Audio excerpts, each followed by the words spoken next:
4 Yeah. hours straight. Yeah. You a bad man. You a bad man. Just talk, talk, talk. I told you. Well, if I can't do anything, I can do that. I hate you. What are you good at? Talking. Talking before any of my siblings. Like, so what are your skills? Talking. You got a job for that? Yeah. Yeah. How about being a preacher and a talk show host? There you go. Sure. I'm game. Man, what's going on, Royster? Man, I'm just trying to be black in America in the age of discontentment. Good luck with that. Yes, thank you very much. I appreciate it. And if you're black in America, you might want to be careful driving through Monroe, Louisiana. Yeah, Monroe, Louisiana. Absolutely. Or you have a teaching job at University of North Carolina, Oh, wow. You have to tell me about that one. I missed that one. Yeah. Yeah. Got to get into that one. Let's see. That one's deep, man. That one's real deep. Really? Yeah. Whoa. All right. It's coming up today, folks. We got 3 hours. Yes. So we can talk about everything we want to talk about today and then some. There you go. Yeah, yeah. So listen, by we, talking about the Power Hour. And again, I'm speaking to the aforementioned Bishop Dwayne David Royster. And sitting across from me is the Reverend Dr. Mark Kelly Tyler. And we're here Monday through Fridays from 6 a.m. to 7 a.m., unless we're filling in for Solomon and Wake Up with Word, as we are today, going all the way till 9 o'clock on today. 9 o'clock. You can check us out at 96.1 FM, 900 AM, WURDradio.com, the App Store, Facebook Live, YouTube Live. And if that sounds like that is a lot to try to juggle in one show, don't worry, because Kawesa is handling it all somehow. Good morning. Good morning. How you doing today? I'm okay. Thursdays are kind of, they're always a little rough for me. I don't know. Wednesdays and Thursdays, they're a little bit of a struggle. But I made it. I'm here. Traffic was heavy this morning. I wasn't. Yeah, it was. It was heavy. There was a lot of trucks. This morning. No buses. I didn't see any school buses. But trucks seem to be on the road today.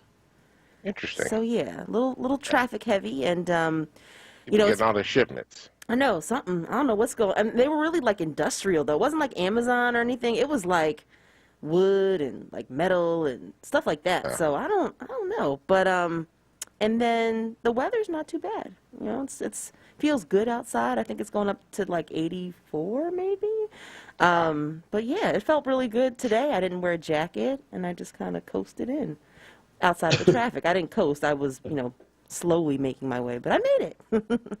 We went straight from the winter into the summer. Basically. I hate it when we do that. Yeah. I really do. Like, can't we just ease into it? I thought we eased into it. We didn't ease into it because the temperatures dropped last week. I mean, they were like in the, we wake up in the morning, it was like 30 degrees outside. Mm-hmm. And then all of a sudden, like today, it's like yesterday was almost 90 degrees. It got to 88 or something like that. And today it's going to be 84. It's like right in the middle of summer. Yeah. Well, let me just say, I think I know why Solomon's not here today, looking at this weather report. I think he looked ahead. He was like, I'm out. Peace. Like, I'm going to enjoy summer. I'm with you. Oh, boy. I mean, so much to talk about and to cover today. Let's see. I don't even know where to begin on this. Dude, we got to start with episode. the University of North Carolina story, though. This is really painful. All right, please. All right, so here's the thing, University of North Carolina. Actually, I sent this to you yesterday. Mm-hmm. So, Nicole Hannah-Jones, who wrote the 1619 Project with Times, the New York Times. Yeah. Okay. Mm-hmm. So the University of North Carolina had brought together and put a chaired position, the Knight Chair in Race and Investigative Journalism at the University of North Carolina, Chapel Hill. And it was scheduled to be a tenured position. Mm-hmm. So she got the job. Now, she's a Pulitzer Prize-winning author and journalist. She's received the MacArthur Fellowship Genius Grants, among other awards. So she went to go get tenure at the University of North Carolina, Chapel Hill, and she was denied tenure because there were conservative groups in North Carolina that took issue with the 1619 Project in Time News, in the New York Times, and because they've screwed her report as being skewed and inaccurate. And so they've offered her a position now that's untenured, and then she could apply for tenure in 5 years that would not need to go to the trustees to be approved. So this woman who's written this piece, the 1619 Project, which was incredible. If anybody has had a chance to read it in the New York Times, very powerful journalism. A lot of schools started using it, which is really what got the ire of many conservatives and others around the country, because they claim it's a revisionist history of the impact of slavery, because they want to act like slavery had no impact. And it was, just a really nice way of us freeing those Africans from themselves. This is actually really, really painful to read this story about the fact that she was denied tenure. That this is a woman that's gotten all these accolades and awards for her journalism. Yeah. It's not like she did anything wrong. She spoke truth, and people did not appreciate it. Well, that's what she did wrong. What do you mean? She did nothing wrong. That's what she did wrong. Yeah, I don't know if I would stay at University of North Carolina if this was the case. Well, I mean, okay. So here's the deal. It's interesting that you start with that story today. Okay. And by the way, if you're watching on Facebook Live, hit the share button, bring others into this conversation. Don't be selfish. It doesn't cost you anything. Hit the share button. And because we can see who's sharing and who's not sharing. Who's not sharing this morning? Come on, Aunt Young, Karen Gold, Connie. Hit the share button, Gary, Deborah, Mabel, all of you all. What's up, Ed and Wanda and Franny, Tawanda? Yeah, Deacon Maleka.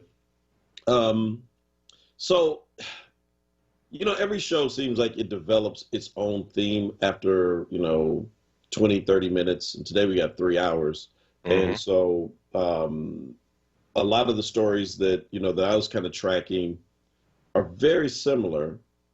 And it appears to me that the theme today is denial. And in particular, white denial of things that have traumatized Black people. Right. Now, I mean, like literally, you're going to see that in, the story about Tulsa and Greenwood, the 100-year anniversary and the hearing from yesterday, and the killing of a young Black man, well, not so young, 49-year-old Black man in Monroe, Louisiana, and the way the police kept covering it up, denying it happened the way it did. COVID-19 with the vaccine and mask mandate. Just like repeatedly, all these stories seem to come back to this idea of denial. And I'm going to tell you, we'll get to the Tulsa story, and I want to read verbatim the actual testimony of a woman who testified yesterday, Viola Fletcher, who was 107 years old. Wow. And she went all the way to D.C. to testify. She said, I'm seeking justice. Wow. But she so eloquently ties in, the denial of January 6th, and the denial 100 years before of what happened at Tulsa Greenwood. Okay. Oh, wow. And so, so to your point, what drove, conservatives crazy, and I don't even know if you can call them conservatives. Let's just talk about like the racists and white supremacists who don't want that history told and that story told. It is rooted and grounded in denial that if we don't hear it, then it did not happen. Right. If we don't talk about it, it did not happen. And if it did not happen, we don't have to redress it. Right. We don't have to fix it. We don't have to pay for it. We don't have to do anything to atone for it, because why should we? It didn't happen. Yep. January 6th, what are you talking about? Those were tourists. Didn't you see them taking selfies? They weren't there rioting. They weren't Antifa. They weren't Black Lives Matter. They were good old American tourists who just got lost and wandered into the Capitol. And It killed didn't happen. killed the Capitol police officer in the process. No, Antifa did that. Antifa wasn't there. They said, remember what they said is they I repeatedly, remember. no, they repeatedly said the only people who got killed were Republicans. Yes, by Republicans. You killed each other. What are you talking about? We all stood back like, why are they killing each other? Yeah. But now, again, you know, miraculously, poof, it didn't happen. So they say. Tulsa, it didn't happen. Hell, slavery, it didn't happen. The Middle Passage, come on. Cruise ship from free ride from Africa to America. We were trying to hook y'all up. It didn't happen. So therefore, you want to bring the architect, the person who created the curriculum, to bring back all of that trauma that black folk experienced at the hands of white Americans and remind people of what actually happened over the last 400 years. And you want us to give you a tenured position? Are you crazy? She should have known when she wrote it. That wasn't going to happen. Not in North Carolina. Next. You know what I mean? They're like, why are you down here? Shouldn't you be in some like school up in Massachusetts somewhere? Mm-hmm. This is North Carolina. You know? Didn't you just see what happened to Andrew Brown Jr.? Yeah, no.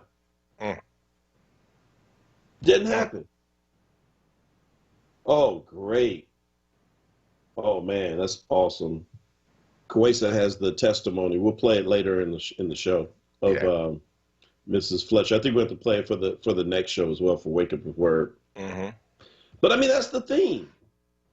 You know, it is absolute. What are you talking about? What do you do with that? I mean, that's the part that I don't understand. You can't, if we're not even going to acknowledge the truth, then, you know, talk about bipartisan or talking about trying to reach across the aisle or like kumbaya, come on, black folk, white folk, let's get together. When we can't even start with it's like trying to deal with a person in a relationship who keeps denying the mistreatment, but wants to go on. Mm-hmm. How do you do that? I don't, when I think about this particular circumstance, the one thing I will say is that the staff at the Hussman School of Journalism at the University of North Carolina did send a protest letter to the trustees and ask them to reconsider, because they know the quality of the professor that they got. Mm-hmm. So, there's been no comment since this has occurred. Let me just say this. I don't know. This is the kind of behavior and action that wants to force you back into your own corner, mm-hmm. right? To say, I'm only going to deal with black folk. I'm not going to work with any other institutions other than black institutions and things of that nature, which is really what they want us to do, right? What they're mm-hmm. trying to do is get us out of decision-making positions, capacity to have control. A tenured position gives you a whole lot of autonomy, and basically you can't be fired. You can pretty much say what you want at that point. But it's not just tenured at a university that we're talking about. It's politics. It's business. It's in all kinds of places. And I think we will do ourselves and we will do our community a disservice if we run back to our corner and stay there. I think that is not the answer, and that we're going to have to fight for justice. Unfortunately, the moral arc of the universe bends towards justice, but somebody's got to bend the arc. And so we have to do the hard work in this age to be able to get us to the place that we can actually exhibit justice and actually have our seat at the table. Our ancestors longed for that day.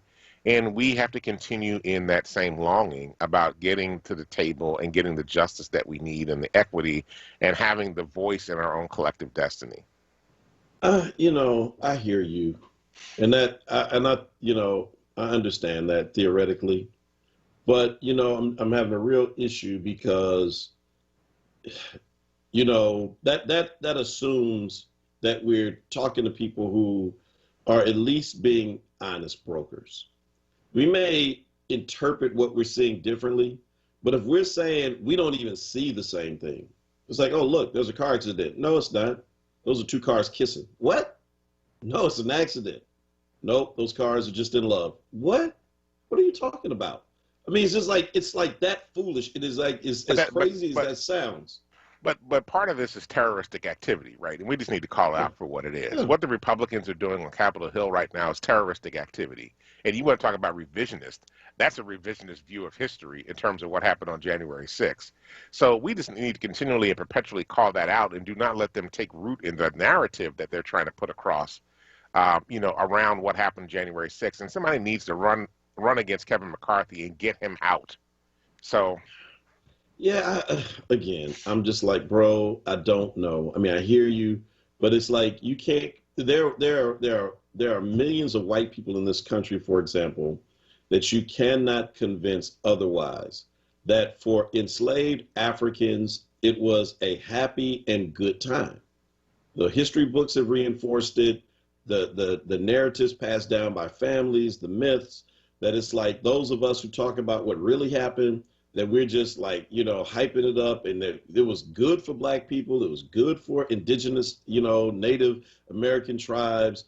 And I mean, it's just, I guess that's what you have to do to put yourself to sleep when you have benefited personally from genocide and from, domestic terrorism and ongoing, threats against people. But look, we got all morning to talk about it. It's 6:22. We're going to take a quick break. When we come back, we'll continue this conversation as well. We'll be right back. It's the Power Hour.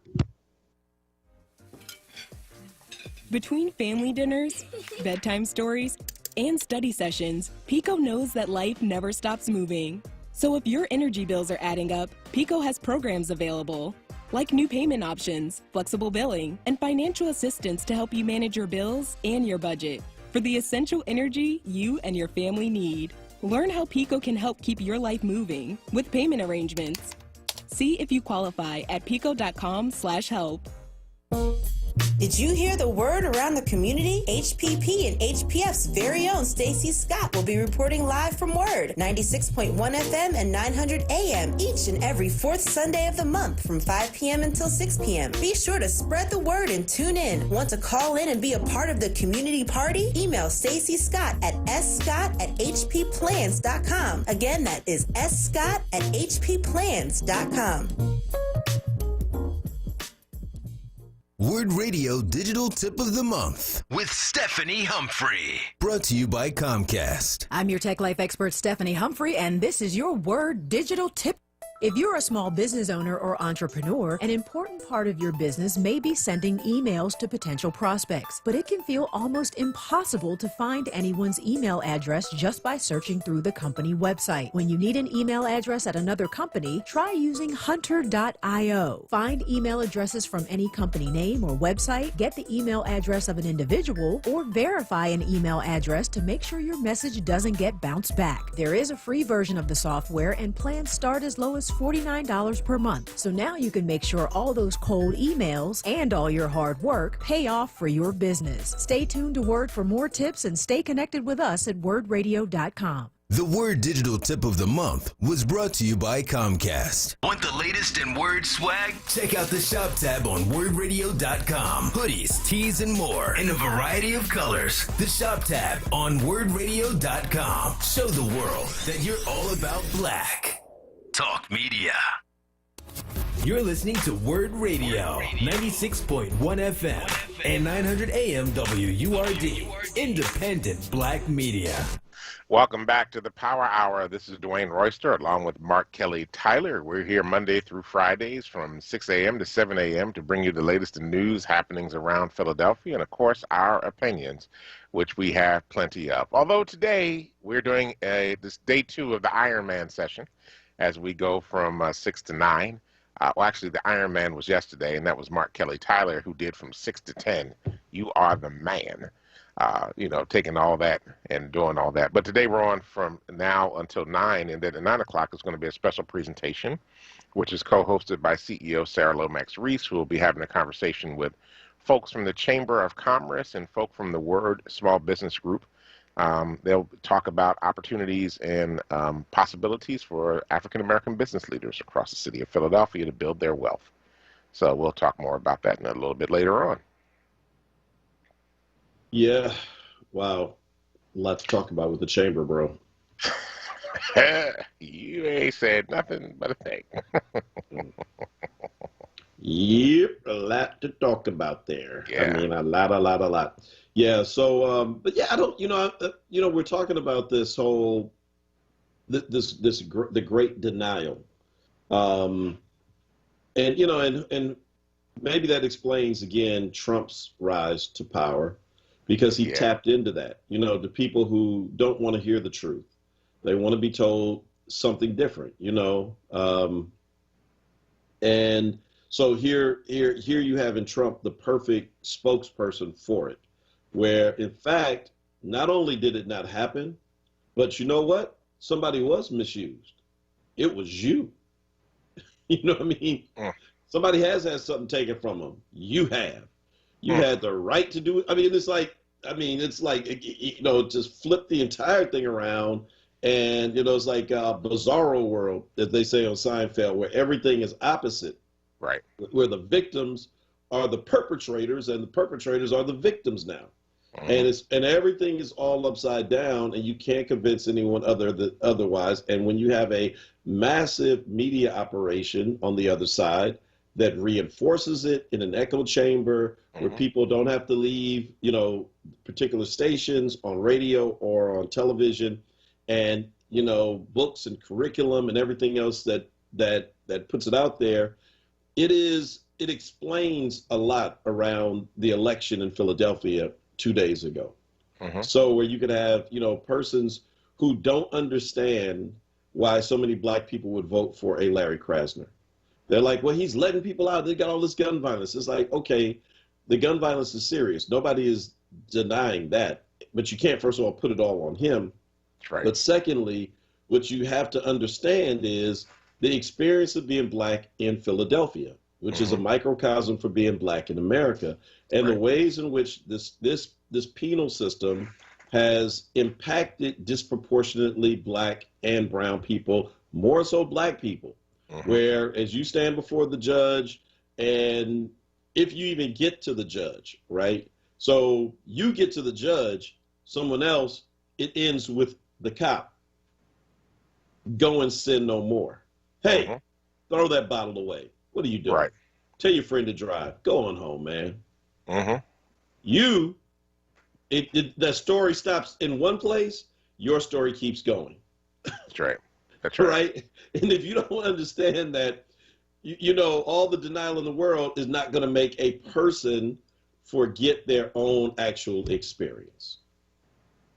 That's right. So again, I don't know. I mean, I hear you. I'm growing less optimistic about being able to try to have a moment where we can kind of work through our differences when we can't even agree what the differences are. Yeah, but I think that imagines that every white person is this way. No, it doesn't I at mean, all. there, and it also reminds us that there's work that white folk have to do with their own folk, right? That there's some things that we do not have to do, that it's their job to do, that they need to go back and talk to their neighbors and their family members and their cousins and them, and work with those folk Mhm. in terms of getting them up to date, addressing the issues around race, racism, our history in this country, white supremacy, white privilege, all that stuff. And then we have also a responsibility in our community, two things, right? We also need to go back and deal with our own folk. And we need to have deep conversations about the impact of the trauma that has had on us. And it's going to sound funny because people always say we're making excuses for everything. But then we also need to say, okay, we've experienced this trauma. Now, how are we going to deal with it so we can move forward in a healthy and Mhm. productive way in our communities? And and that doesn't discount all the experiences that we have external to our communities that have been traumatizing, or even experiences in our communities that have been traumatizing. But the fact of the matter is that we've got to learn skills and coping mechanisms to be able to find a way towards a healthy path of building our own identity, our own community, so that we can exist at the tables where there is multi-race, multi-economic, multi-faith, and be able to stand there proudly and advocate for our community and our own self-interest. Yeah, well, I mean, that part. See, that's where I am, which is that I just think at this point, and maybe it's the AME in me, which is all that Richard Allen self-determination. They don't want you in their church in 1787. Fine. You don't need to create a segregated pew for me. Don't put a pew in the back for me if you don't want me sitting up in the front and anywhere else I want in the church. I will walk out and go build my own church. And, and that's how the AME church started. When, folk ask me, like, where's the AME church come from? Why are you all excluding white people? It's like, excluding? Excuse me? Read your own history. But, the reason so I agree. You have white preachers, though. Who? The AME church. Yeah, we do. I mean, the AME church. They got white members, yes. We're open to anybody. Right. But what I'm saying to you is that, yes, of course, there have always been white folk who understand exactly what you and I are talking about. We work with them on a daily basis. And so it's not about that. And I don't know, though, that there's any work that they can do on their family and friends because this stuff is so deeply entrenched. Let me give you an example. Now, I know I mentioned this before at some point, but, so when I went to, in the middle of the uprising last year, the June uprising, as the city was burning literally, and people just couldn't figure out what to do each night, there was a gathering called by, quote unquote, leadership of the Democratic City Committee.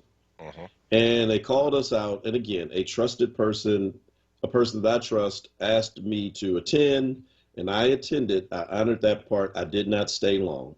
Because when I get there, I'm thinking, okay, great. We're going to come in to talk about what's going on. How do we fix it?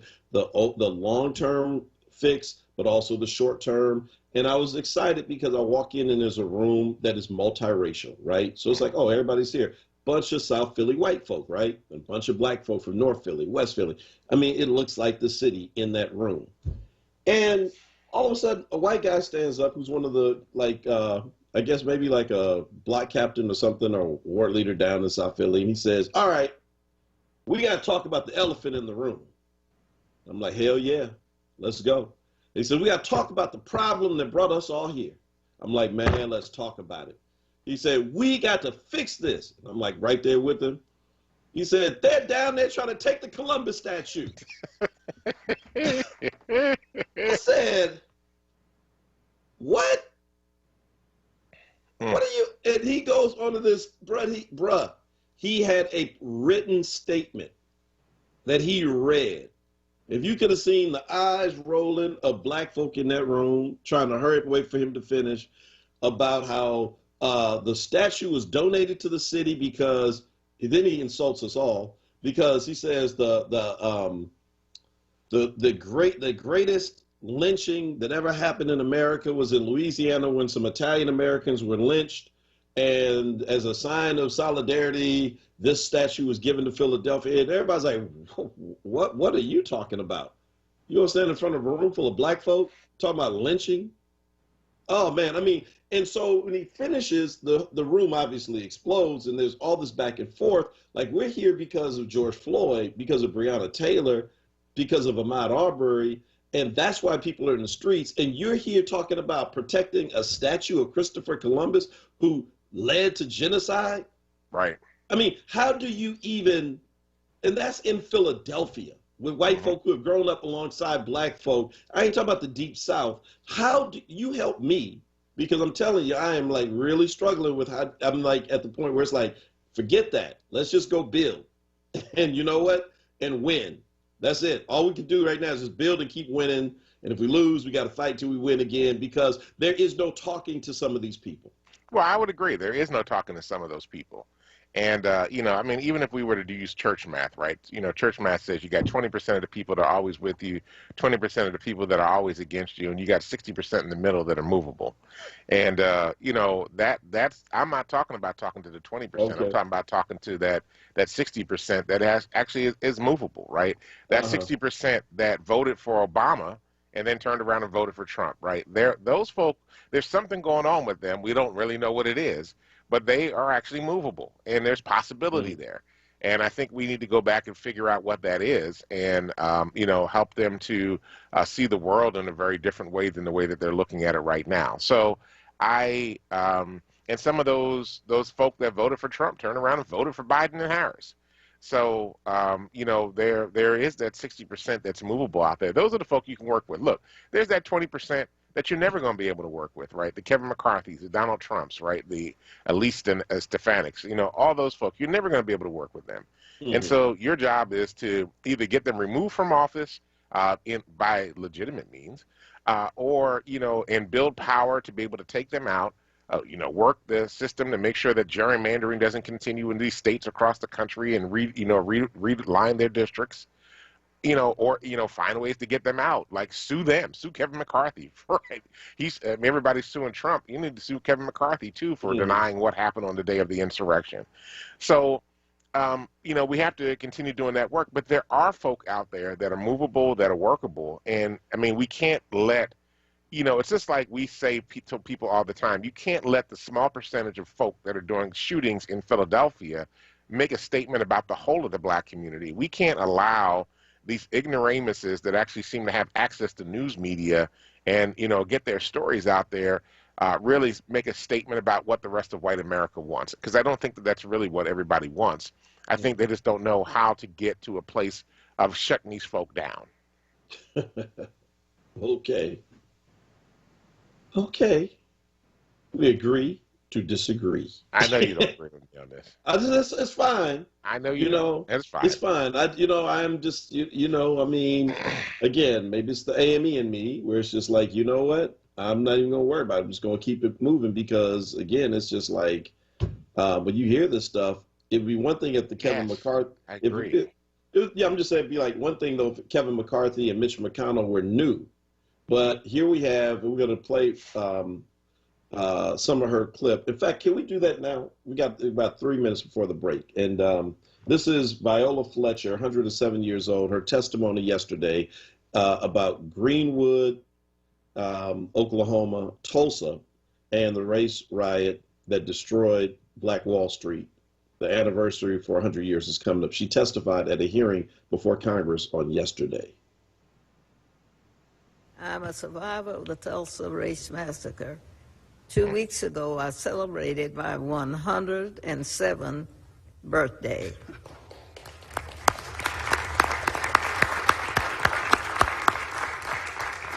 Today, I'm visiting Washington, D.C. for the first time in my life.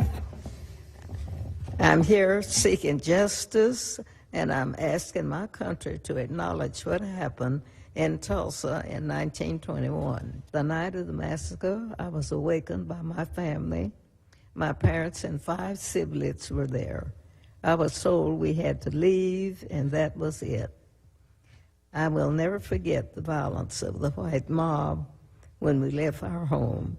I still see black men being shot, black bodies lying in the street. I still smell smoke and see fire. I still see black businesses being burned. I still hear airplanes flying overhead. I hear the screams. I have lived through the massacre every day.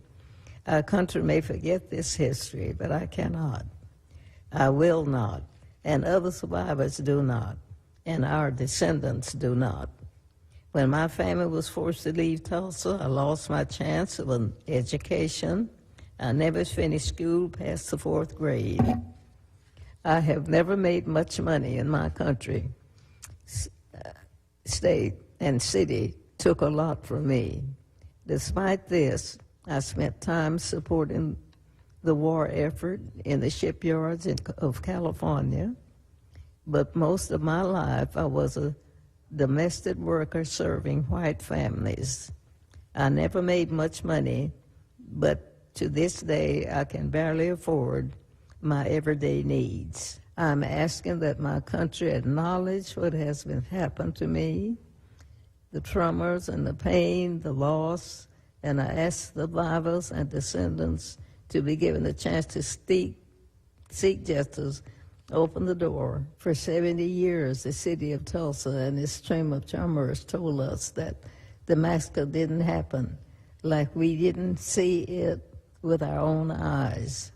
You have me here right now You see Mother Randall, you see my brother Hughes Van Ellis. We live this history, and we can't ignore it. We lost everything that day, our homes, our churches, our newspapers, our theaters, our lives.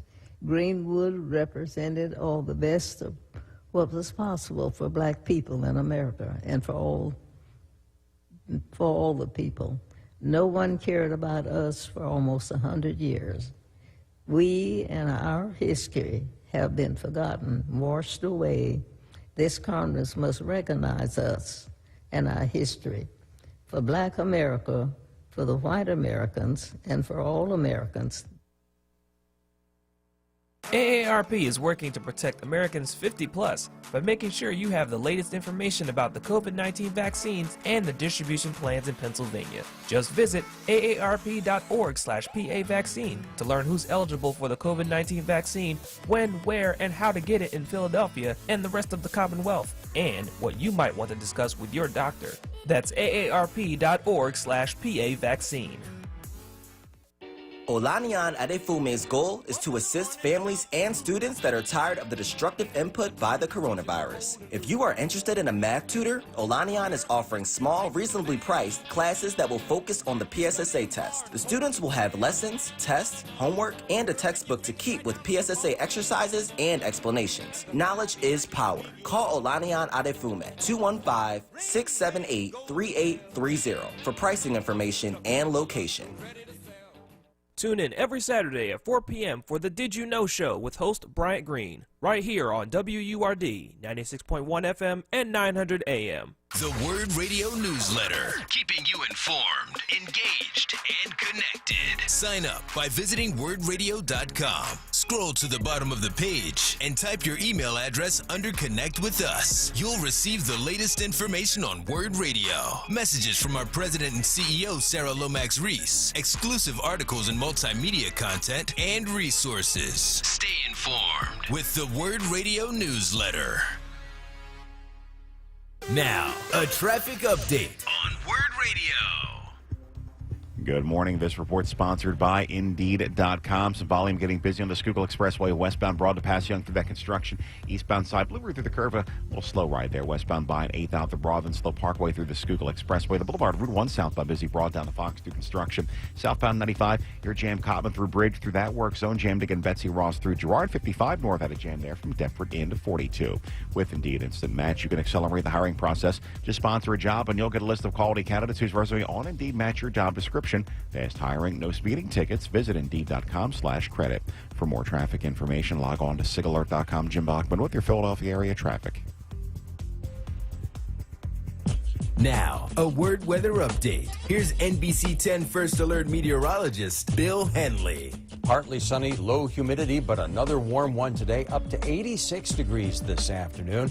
Clear and cool this evening. A little bit chilly to start with in the morning, 55 on Friday. Right back into the middle 80s in the afternoon with partly sunny skies. Clouds building on Saturday and a chance of an isolated shower or thunderstorm in the afternoon. Morning temperature 63, near 90 later in the day Saturday. I'm NBC 10 First Alert meteorologist Bill Henley.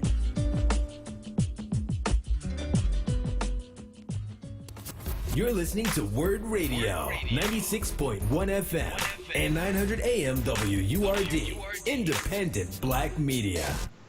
Welcome back to the Power Hour. This is Dwayne Royster along with Mark Kelly Tyler.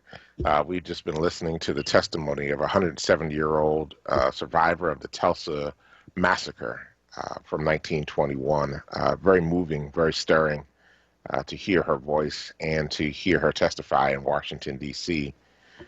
Wow. Yeah, Viola Fletcher. And in fact, if you're on YouTube, on Facebook, please post your comments and how that hit you. Remember, we're going to be on today till 9 o'clock, so we don't have to rush in this last segment of the Power Hour.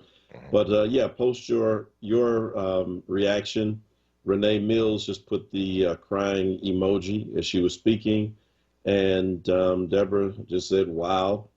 Connie is right. She was calm given her delivery, especially considering everything that she brought with her.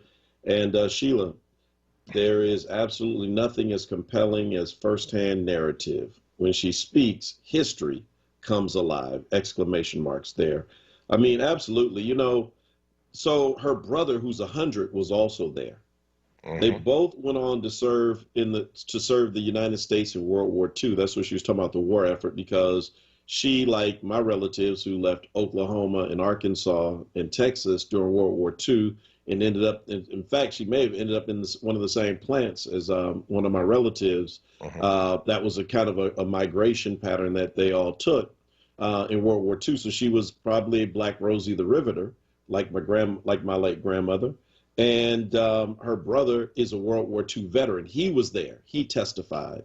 And bless her heart, she's 107. There's a 106-year-old woman, Mrs. Randall, who's there. She called her Mother Randall. Yeah, I saw that. I I'm like, like, Mother Randall is here. Maybe they go to church together or something. I'm like, all due respect, man, you're like older than Mother Randall. You're the mother here, Mother Fletcher, and the mothers of the church, you know, of the community. I thought that was just really sweet on her part. But again, just to hear that, Robert says, history, history, history. It's the answer. Raphael, that was some powerful testimony. The perception of us has not changed in almost 100 years. That's why we need to change our game plan now.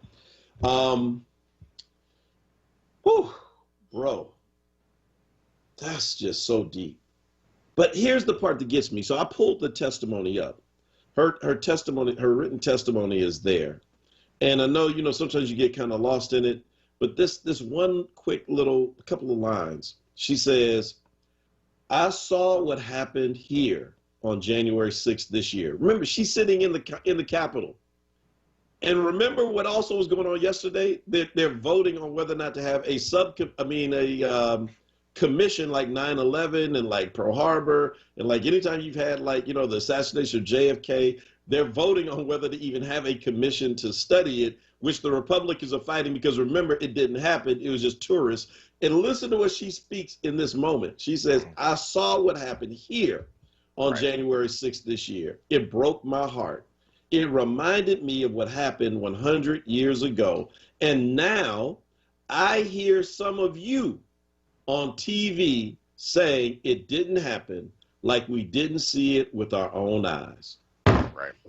I told you when you brought that first story up this morning about the 1619 Project, and the woman not being able to get tenure because of the pushback from white folk who don't want to hear it, that the theme around here today is white denial of Black pain and trauma and what their ancestors did. That's right. And sometimes not ancestors, because I got to believe there may be some folks still around who participated or benefited directly from Tulsa. Well, I'm sure there are, because if they're still alive, I'm sure that those folk that, caused the problems at Tulsa are still alive as well. And there's some out there, and their progeny are still alive, benefiting from that as well. Well, let's see, Joanne on YouTube, thank you for commenting. Viola Fletcher is a treasure of ours. Impactful comments of an eyewitness. Thank God she had the strength and of conviction to press forward and testify for us. Nikki O. Tim, Miss Viola's testimony was powerful. U.S. still denying and lying. Yep, pretty much. God bless her and her family. So a couple of things. One is she got a hearing.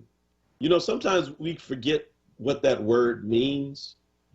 And it may not do anything to get them direct benefits, but the fact that the Congress is now in the hands of people who don't try to deny what happened, who acknowledge it and even acknowledge that they too may have been complicit in it, have opened up the door for persons to be heard.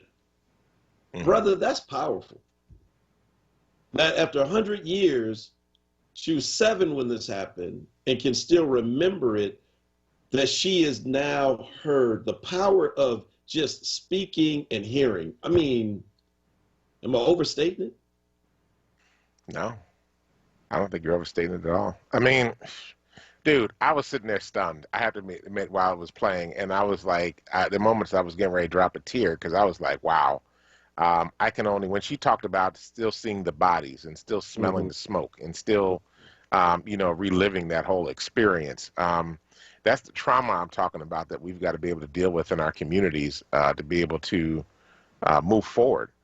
But it was powerful. And it was even more powerful that she was able to come speak her truth to power and call it out for what it is.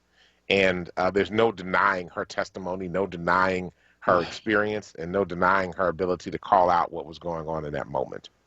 Yeah, I mean, it's and here's the funny thing, and we can get into this a little bit more over the next couple hours. But you know, the moving goalposts that I always talk about, right?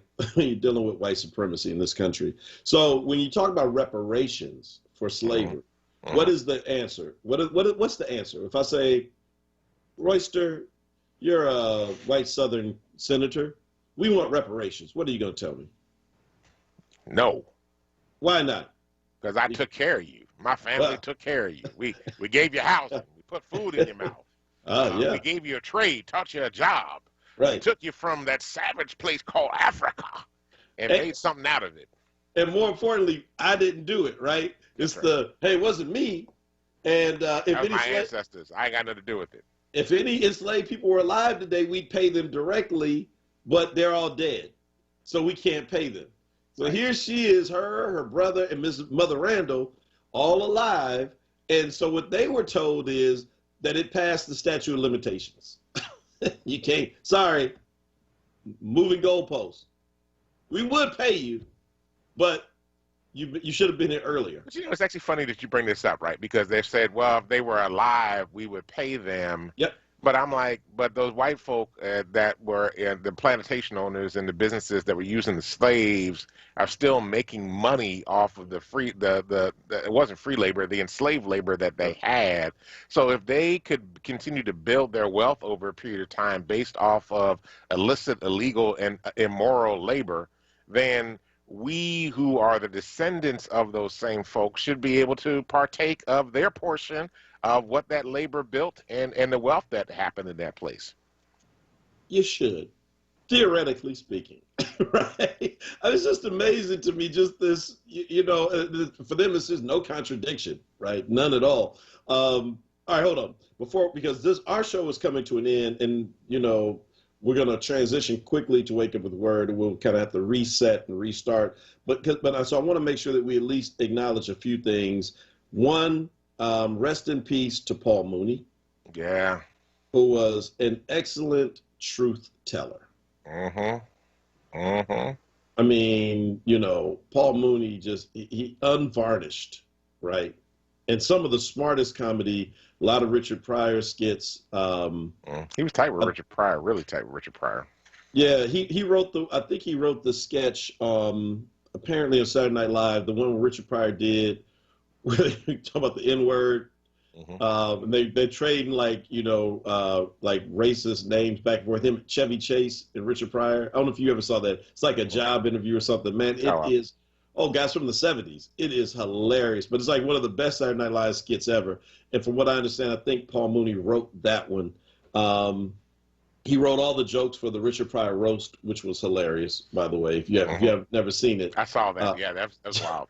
Yeah, so, but more importantly, in his later years, he really became a truth teller and came back for a generation that didn't know him. Dave Chappelle brought him on with the segment, Ask a Black Man. I mean, maybe we can find one or two of those that are clean if you can find ways for like the next hour. They're not clean. Ask a Black Man was hilarious, but Paul Mooney, rest in peace. And also Lee Evans. We know a lot about John Carlos and Tommy Smith from the 1968 Olympics, but another runner from the Bay Area as well, who took a stand there. Lee Evans passed on yesterday, and both of them, I mean, Paul Mooney, who knew Paul Mooney was 79? Yeah, no, but actually, one of the things that was interesting is he said he used to talk about the fact that wealth was not about money, it was about his health. He was 79 years old. He looked good for 79 years old and was still doing the thing.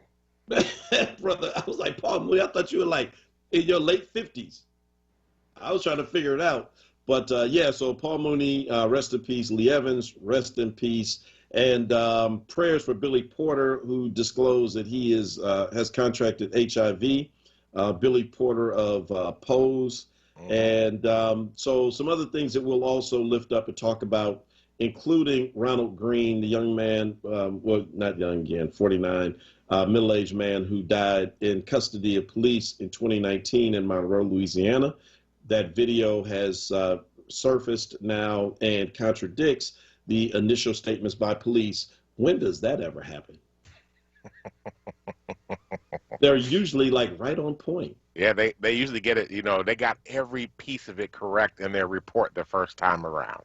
The first report said he died upon impact. Yeah. Second report was like there was a short struggle, he died. Yeah. And you see the video and it's like, dude, I mean, how dare you all? Yeah. Maybe that's why Andrew Brown's video is not being released. Yeah, it could very well be.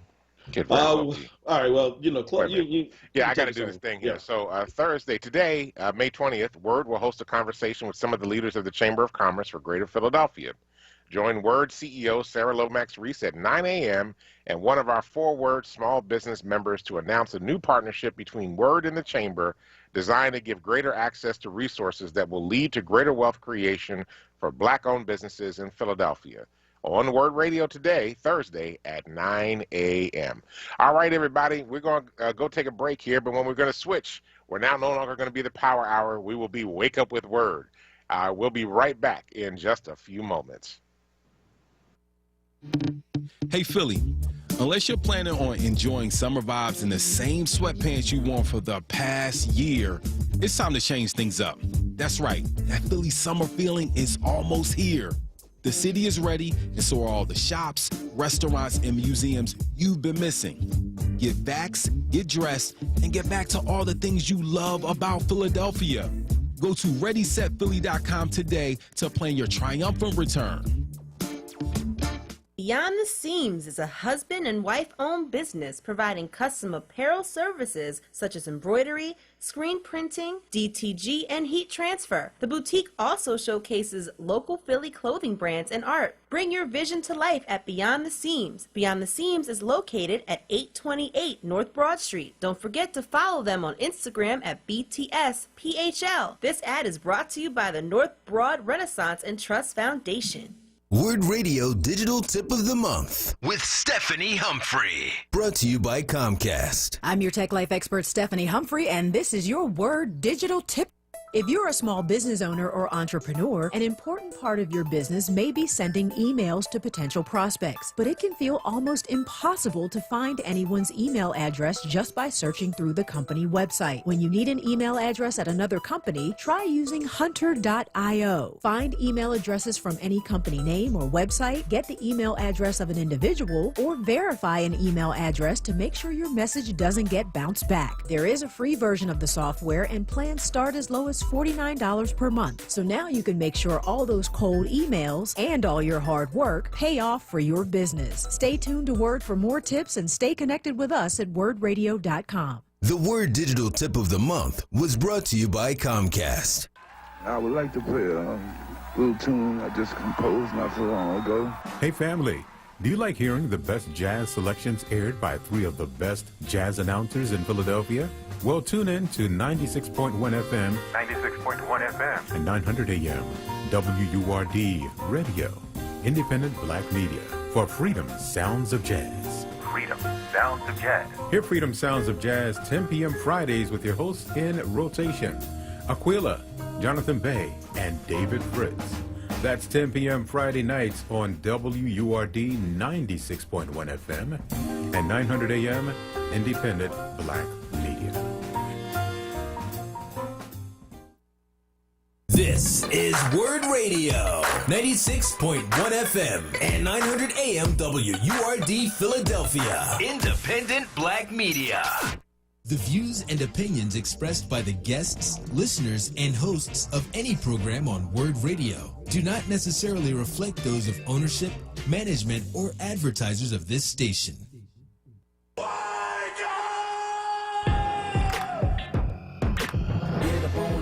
Start to move your balls. Wake up a word and Solomon Jones. Word. You better wake up now. You're here because you know something. What you know you can't explain, but you feel it. You felt it your entire life. That there's something wrong with the world. You don't know what it is, but it's there. You can feel it. Get up on out the bed, start to move your balls. Wake up a word and Solomon Jones. Word. You better wake up now.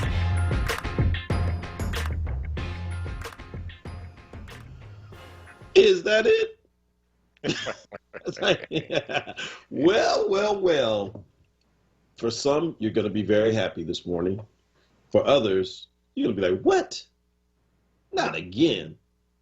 Yep, it happened again. We are back. Bishop Dwayne David Royster. Yours truly, Mark Kelly Tyler. Yo.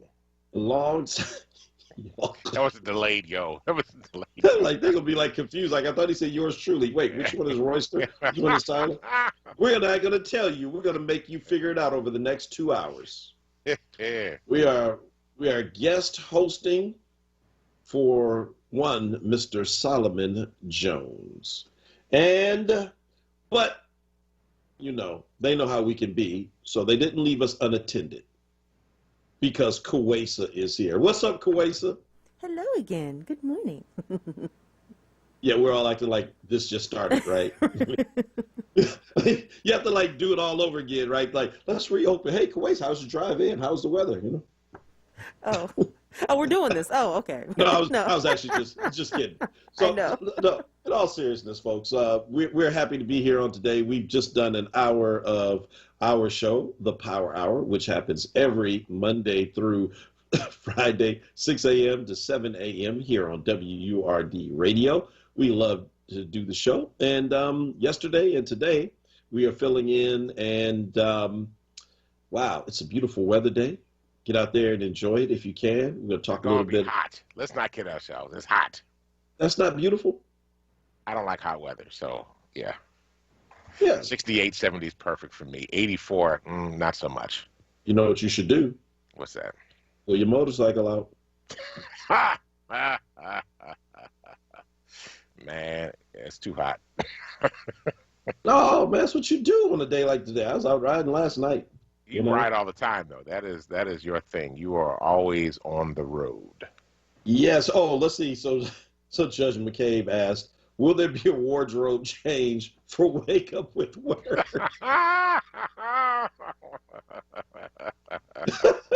No. That would have been a good thing to do. I should have done it, you know?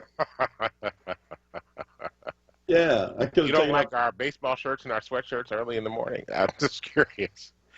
I do have a WURD sweatshirt on. I just want to make note of that. You know. I love it. Thank you for that levity. Listen, folks. Yeah, so we're glad to be here today, and there are a lot of very important stories that we want to cover, want to lift up. And if you are on Facebook Live this morning or YouTube Live, we ask that you would check in. Just let us know that you were there, that you're listening, that you just tuned in, and also be kind enough to hit the share button and send this out to others. Again, boy, I mean, it's just so much happening. You kind of think today is like a slow news day, the day following the election, and kind of things are just receding. But there are a lot of things that are happening that are important in our community. Now, we're only here till 9 today because at 9 o'clock, programming is going to shift to a very important conversation led by our own CEO, Sarah Lomax Reese, as she talks to the Chamber of Commerce about the importance of supporting small businesses. It's an important conversation. And I'm going to tell you, coming out of COVID-19, small businesses took a lot of L's. Yeah, they did. Yeah. They really did. Yeah. And I mean, you don't always think about like small businesses in that particular, as related to the Black community, but your barbershops, your hair shops. I mean, just, on and on. I mean, heck, even religious institutions like the ones that we serve are technically small businesses. Small businesses. Yep. Yeah. Absolutely. I mean, we employ people who may or may not be there for the church, but people who work taking care of your building. Also, the people who supply your building and take care of your instruments, the organ tuning and all of that stuff. All of that is a part of this small business community. So it's an important conversation today at 9, and looking forward to that. Glad to see Lola Khan and Gary joining on YouTube, as well as a ton of people over on Facebook Live. Glad to see all of you. Thank you for checking in, Rebecca and Karen and Lois. Again, check in. Can we go back to the beginning of the 6 o'clock hour? Sure. Because, again, you brought up a story that is not one that is making a lot of news in the larger media, but is extremely important for those who listen and support this show. Absolutely. So it was reported, actually this is coming out of The Hill, and there was a story, and for some reason I've lost the story, that Nicole Hannah, and I want to say her last name is Jones, but I could be wrong about that. The author of the 1619 Project that was in the New York Times was offered a position at the University of North Carolina, a chaired position, the night chair of racism and investigative journalism, race and investigative journalism. And so she was up for tenure, and it was taken to the trustees of the University of North Carolina, and they denied her based on complaints from conservative groups that her work on the 1619 Project was, thanks, Kwesa, that the Nicole Hannah Jones, yes, that her project was basically revisionist and was inaccurate. Now, I mean, what's really important about this is that Dr. Hannah Jones, Professor Hannah Jones, has won a Pulitzer Prize. She has won the MacArthur Fellowship for Genius Grant. Wait, what? They said that her version of the last 400 years for black folk is revisionist. Yeah, so that was one of the critiques that came. That's not in the Hill article. I read that in another article. But people have claimed that her work, including Trump, right? Trump was a big thing. He was trying to figure out a way to stop the Department of Education from funding any school district that used the 1619 Project curriculum in their schools because they claimed it was revisionist history. And that it was trying to put an improper place on slavery in the history of America. So, yes, so she was denied tenure.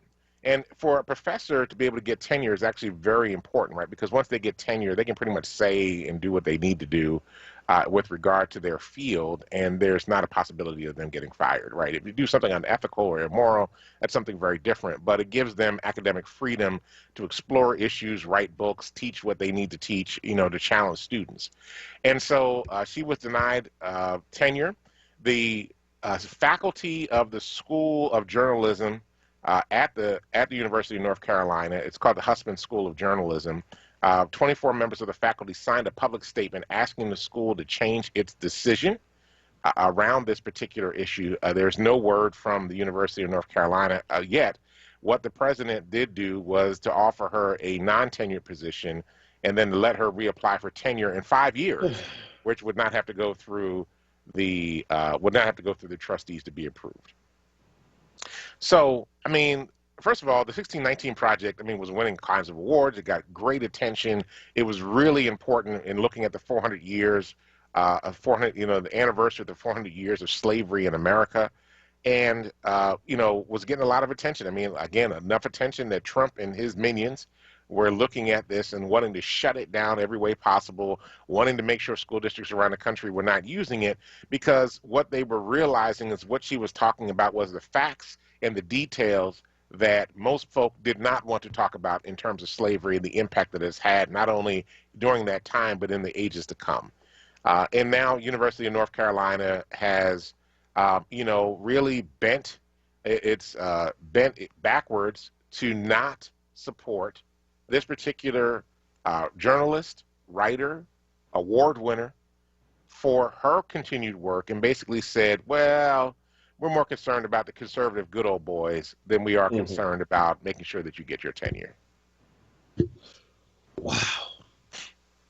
You talked about that in the last hour, but I don't know why this time, Cornel West popped in my head, because again, That's right, because he got denied at Harvard. Right. It's like, I'm sorry, sir, your body of research is not deep enough. Yeah. I'm like, you guys got people here writing stuff like the bell curve. What are you talking about? Like, I mean, seriously. Well, with the Cornell West situation, they claimed that he was never in a tenure track position in the first place. Doesn't matter. Which was, yeah, I mean, when you have a Cornell West teaching at your school. Doesn't, right. It's like, look, here's the faculty dining room. That's where Cornell West eats, that little private room. Mm-hmm. Don't go in that room. That's his room. Right? I mean, because every institution has people like that. Yes, there are rules for everybody else, and then there's rules for this person.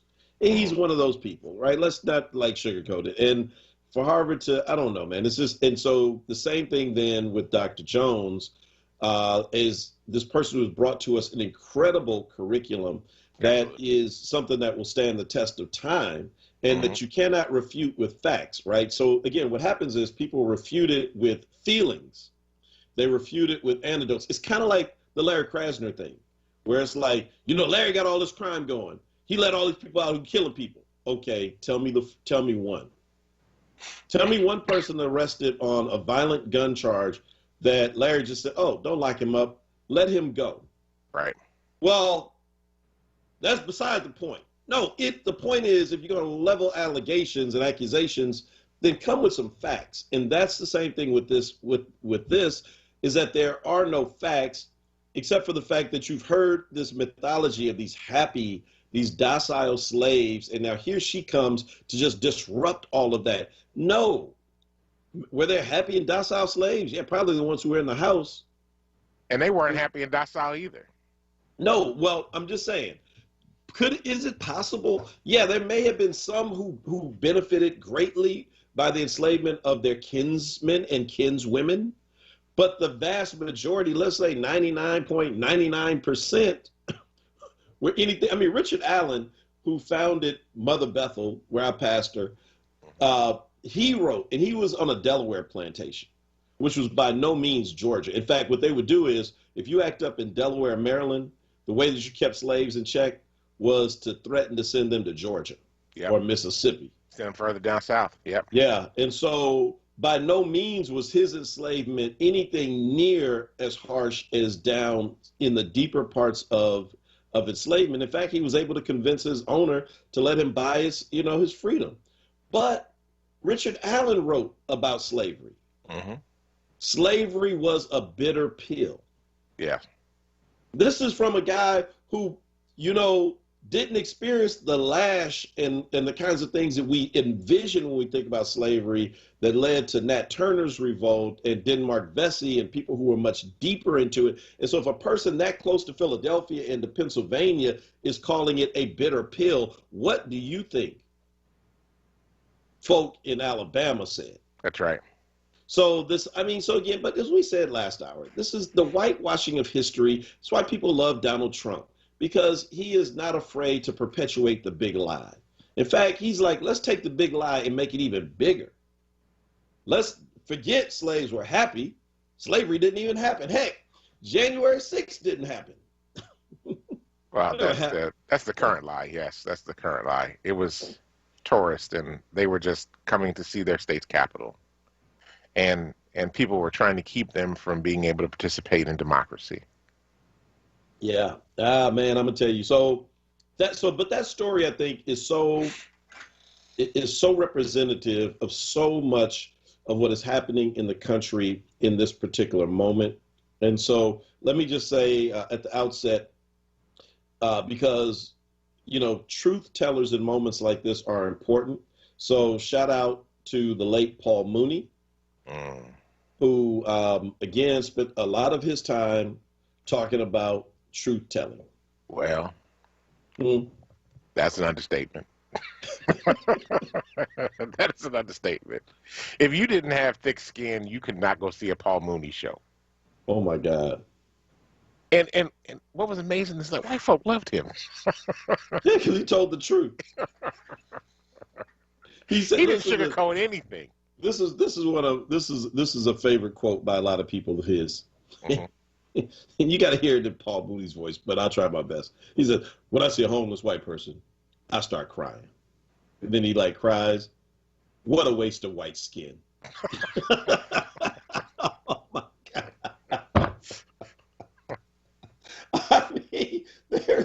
much in that quote and in that joke, right?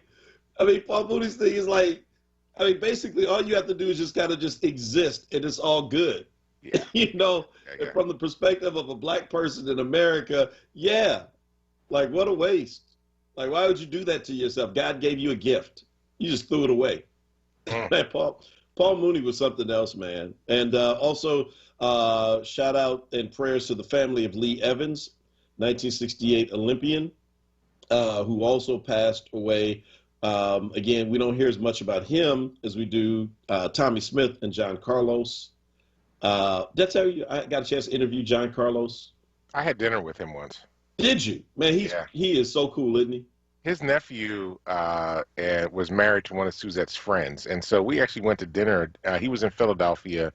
We went to dinner at this restaurant. I can't think of the restaurant's name. It was on Fairmount Avenue, and we actually had dinner with him. It was great. And I mean, I've actually had the chance to.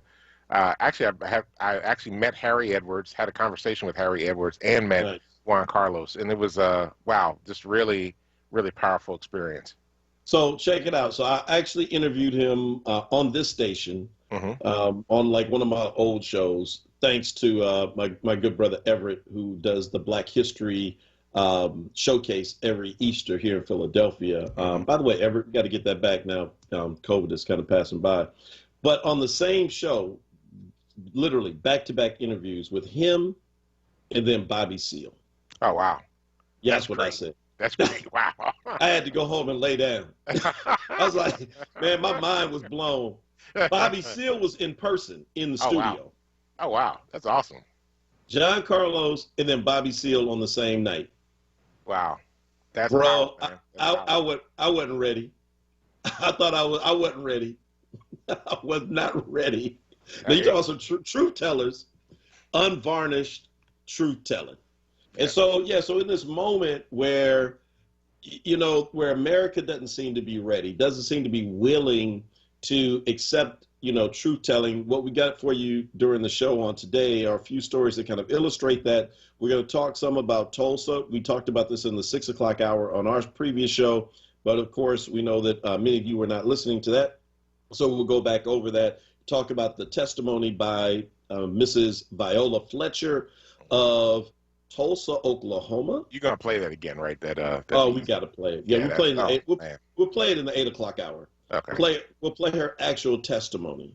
3-minute clip if you have not heard it. 107 years old. She was 7 during the Tulsa massacre. She was joined by Zoom by a woman, Mrs. Randall, who was 106, who was 6 years old during the massacre, and her younger brother. He's 100. I love it. But the two of them were actually in D.C. yesterday, and they testified. And this is so important because, again, this idea of people just denying things. First of all, denying things is wrong. But secondly, it also has an economic consequence. Absolutely. Because if I can prove that it didn't happen, then I don't have to ever take care of you. I don't have to make it right. I don't have to, pay for what occurred. We'll talk today as well about the tragic story of Ronald Green, who was killed by cops in Monroe, Louisiana, which was another feeder city to Oakland, by the way, where I'm from. My sister married into a family from Monroe. A lot of people from Monroe. If you read The Warmth of Other Suns, that book, the doctor who they follow in the story, he's from Monroe. Bill Russell's family is from Monroe. And all the reasons that they left in the 1930s and 40s apparently seem to still be alive in 2021. And so we'll talk about Ronald Green's killing. And I guess at some point, too, we should probably wade into what the COVID restrictions changing means to Philadelphians, especially those who are and are not vaccinated. All of that in the show on today. Again, this is Wake Up with Word, guest hosted today by Bishop Dwayne David Royster and yours truly, Mark Kelly Tyler, and shepherded by Kawesa. We'll be right back on the other side of this break. Don't you go anywhere. Hit the share button. Bring others in. Hi, this is Philly Congressman Brendan Boyle reminding you to please get your COVID-19 vaccine. Remember, the vaccines are free, safe, and the best way to protect you and your loved ones from COVID-19. And if your vaccine requires a second shot, please don't skip it. It's just as important as the first. If you want more information, you can email me at brendanboyle@mail.house.gov. Remember, Philly, our best shot at beating COVID is through the vaccine. Paid for by official funds authorized by the House of Representatives. Clark Roofing Company has over 30 years of quality roofing experience, providing exceptional customer service, honesty, and professionalism. Clark Roofing is a second-generation master roofer, installing top-quality roofing systems for commercial and residential properties across the tri-state area. For fast, dependable service, call 215-365-ROOF. That's 215-365-7663. In Philadelphia, everyone is reading this year's free library One Book, One Philadelphia featured selection, The Tradition. Jericho Brown's 2020 Pulitzer Prize-winning poetry collection weaves national history with the deeply personal. Youth companion selections include The Poet X by Elizabeth Acevedo and Hey Black Child by Useni Eugene Perkins and Brian Collier. One Book, One Philadelphia features 8 weeks of programming through June 9th. Visit freelibrary.org/onebook for the full calendar of online events.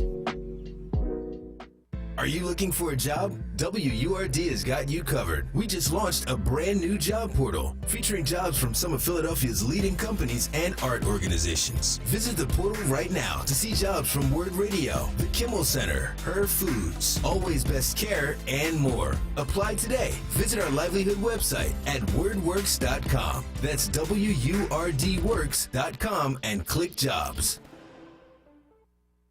Now, a traffic update on WURD Radio. Good morning. This report sponsored by Mattress Firm. Some busy spots out there this morning. Schuylkill Expressway eastbound, Blue Route through the curve, heavy Montgomery through Spring Garden, westbound to Jam, Broad to Passyunk through construction. The city out to Belmont getting busy. Westbound Vine delays 8 through Broad, heavy Parkway through the Schuylkill Expressway. Southbound Boulevard, Route 1, you're busy from 9th Street down through Fox through construction. Southbound 95 at Jam, Cotman through Bridge. Again, Betsy Ross through Girard, northbound side, no major problems. 55 north out of Jam there from Deptford into 42. It's Mattress Firm's best Memorial Day sale ever. For a limited time, save up to $500 on top-rated mattress brands like Sealy and Sleepy's. Plus, get a free adjustable base with your $6.99 mattress purchase. For more traffic information, log on to sigalert.com. Jim Bachman with your Philadelphia area traffic. Now, a WURD weather update. Here's NBC 10 First Alert meteorologist Bill Henley. Sunny, nice, and warm today. Back in the 80s this afternoon. 86 the high with low humidity and light winds during the day today. Clear tonight, down to 55 Friday morning. Another warm, comfortable day. A high of 85 Friday afternoon. The heat cranks up this weekend near 90 with mostly cloudy skies on Saturday. Sunshine 92 Sunday afternoon. I'm NBC 10 First Alert meteorologist Bill Henley.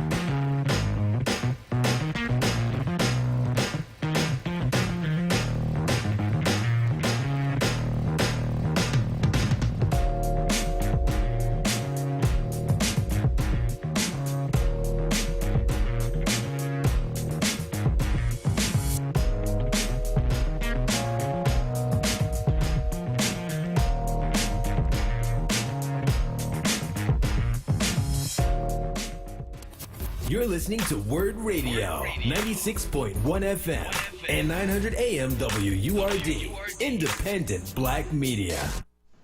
Welcome back to Wake Up with WURD with special guest hosts Mark Kelly Tyler and Dwayne David Royster sitting in for Solomon Jones today.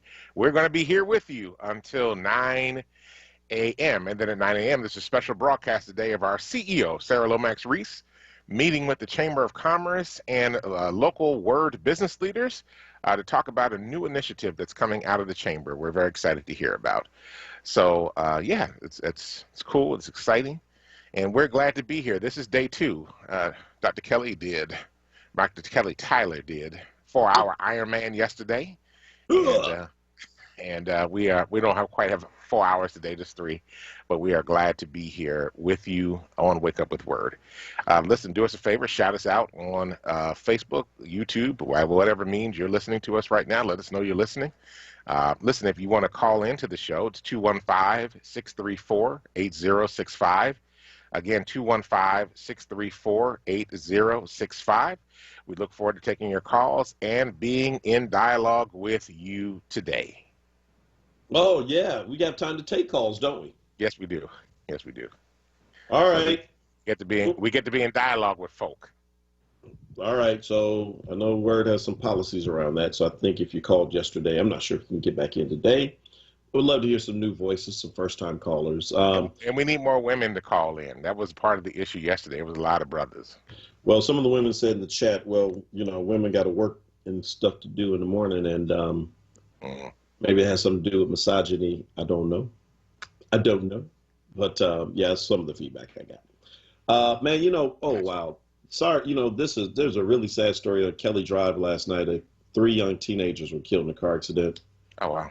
I passed it right after it happened. Oh, I was wow. on a motorcycle with one of my friends. We were riding back, and his taillights went out. And so it was really dangerous where we were. The first fire truck had just arrived, and the cop cars were literally still speeding up. But there were already about 20 or 30 people around the scene. Mm-hmm. You couldn't see much. But, yeah, so I'll tell you, we don't know who they are yet, but certainly praying for their families. Absolutely. And, yeah, I mean, just really, really tragic story. Young driver and 2 other people who are in critical condition right now. But that just came across the news feed. So gotcha. This stuff, tough. So listen, there's still fallout around the district attorney race. And fallout. What they claiming he didn't win? Is that what it is? I mean, No, not necessarily that, but it's more so. So it's kind of like winners and losers in this race, right? Mm-hmm. So obviously, Larry Krasner is a big winner in the race. 65% of the city said yes, in spite of the fact that he did not receive the nomination of his own political party. Right. And you think that might have something to do with, I don't know, maybe if he were under indictment or something, you could understand it. But apparently that couldn't be true because the Democratic City Committee has endorsed people who were indicted before. I'm pretty sure of it. Mm-hmm. So it couldn't be anything like that. Mm-hmm. But nonetheless, the party leadership decided not to support him. So Krasner is obviously a winner. The people who supported Krasner, the cause, we had him on our show yesterday. And actually, he was on this show yesterday when we hosted. And as he said, that this was not a win for him alone, that this was really a win for the cause. That's right. And the movement that propelled him. This was a moment where it wasn't an individual looking for a cause. This was a cause looking for an individual. Right. And, we remember we were in some of those early conversations, like, who can we get? Right. When Seth Williams, lost his office going to jail, that then opened up an unexpected door. And we were like, we're not going to miss this opportunity this time. We don't just want somebody who's going to talk about it. We want somebody who's actually going to do it. We don't care what they look like as long as they're committed to the cause. Yeah. And that propelled him. But, there are some notable losers here, right? Mm-hmm. So for number one, the Fraternal Order of Police, Lodge 5. Yes, absolutely. And in particular, their president, John McNesby. Well, that's what I'm getting at. So they spent all of their energy over the last 4 years trying to get rid of Larry Krasner. They started by putting up billboard signs all over the city 4 years ago. They campaigned against him the first time. Once he got in, they never let up. Let him loose Larry became his moniker, according to them. And, they threw everything they had behind Carlos Vega. They convinced 7,000 Republicans to take their Trump signs down in front of their front yards and put up Vega signs and register to vote in this primary, which they did to no avail. It did not help. It did not work. And so if you are the FOP, mm-hmm. given the way right now, just the terrible optics of who they are, mm-hmm. and John McNesby's lack of leadership, the ice cream stunt in front of the DA's office, Larry soft on crime. At what point does the membership oust him and try to elect somebody who will help lead them into the 21st century and try to bring together at least an acknowledgement that there are problems with policing that need to be addressed? They will never agree that the problems are as bad as you and I say, but to at least begin to acknowledge that we've got to work with the community as opposed to one that is trying to fight, obviously, what the community wants by a 65% margin. Mm-hmm. What happens here? So I think part of it, you have to take a look at the rank and file of the Philadelphia Police Department and the demographics of the Philadelphia Police Department, because those are the members of FOP Lodge 5. If more of the people that are in FOP Lodge 5 look like John McNesby and talk like John McNesby and think like John McNesby and live near John McNesby, they're going to continue to put him back in office. It's only when we change the demographics of the new recruits coming into the police department that will be members of Lodge number 5 that you're actually going to be able to replace John McNesby. So, I mean, the other piece of this is, and I don't know if Sheriff Bilal is on, but I mean, I think that there's also a way strategically that the Guardian Civic League, because those are black officers, need to form a wedge, and maybe they already have one and I'm just not aware of it, in the FOP, because they're all members of the FOP as well, and push towards, creating some changes and building some barriers to continued leadership that's not reflecting the rest of the FOP. I mean, this is the same thing. If we're going to talk about the FOP, we need to talk about the firefighters that supported Trump. And then the black firefighters got together, organized a counter action press conference where they were like, we don't stand for this. And we're not down with this at all, right? So I think that part of what has to happen is that you got to change the demographics of the folk that are coming in. There's actually been a critique of the last couple of police classes that have graduated from the Philadelphia Police Academy because they're overwhelmingly white. And they are not reflective of the demographics of the city. Our police force is not reflective of the demographics of the city, which is part of the problem that we have with the demographics. Now they're claiming that, people can't pass the test, they can't pass the psychological test, all these other things. Well, maybe here's a challenge. Part of the process of becoming a Philadelphia police officer is also subjective. And then one of the people that is actually part of that subjective panel of picking people and recruiting people was down at the January 6th insurrection. So, what does that say when you have white supremacists and racists that are in the process of helping to select the police officers that are going to make up the membership of Lodge number 5 of the FOP? That's a problem. That's a very big problem. Is it? So I don't know if this is, I'm just going to read her Facebook post. I have not verified this, but according to Deborah Robinson on Facebook, she said of the unions that supported Vega, in addition to the FOP Lodge 5, sheet metal workers Local 19, cement masons and plasterers Local 592, painters DC 21, bricklayers Local 1, sprinkler fitters Local 692, firefighters and paramedics Local 22. Now, I mean, that's easy to check, but I wonder why. I mean, you have a right to support who you want to support, but I just think it's very telling that, when people who went all out for Donald Trump are telling you this is who you should support to oversee criminal justice prosecution in the city, with so many black folk who are often over-policed, over-prosecuted, given way too much time on probation. I mean, I give you Meek Mill as Exhibit A, who's just the tip of the iceberg that flows beneath the surface. Yeah, I mean, I don't know. I mean, it's kind of like, you're a Trumper, and now you want me to vote for your person for DA. I never met the guy, but I just got to believe that he's probably not speaking for me. Yeah, I just got to kind of believe that. Call me crazy. I mean, here's the thing. If Vega was smart, he would have denied the support. He'd be like, "Nah, don't endorse me. Don't do anything for me. Don't give me a check. Don't do anything." Right. He didn't do that. So what it said was, I'm okay with y'all. I'm okay with y'all. We're gonna make this work. And then in which case it doesn't work for a whole lot of the rest of us. Well, so obviously the FOP are losers here, but there's also another big loser. Mm-hmm. And I think it is the leadership of the Democratic City Committee. Say more about that. Their decision not to endorse the Democratic incumbent, which is highly unusual. Like, again, unless the person has done something egregious, is, out there. I understand why they didn't endorse him the first time, but he's the guy now. He has the position. And so, I mean, look at how out of step they look right now.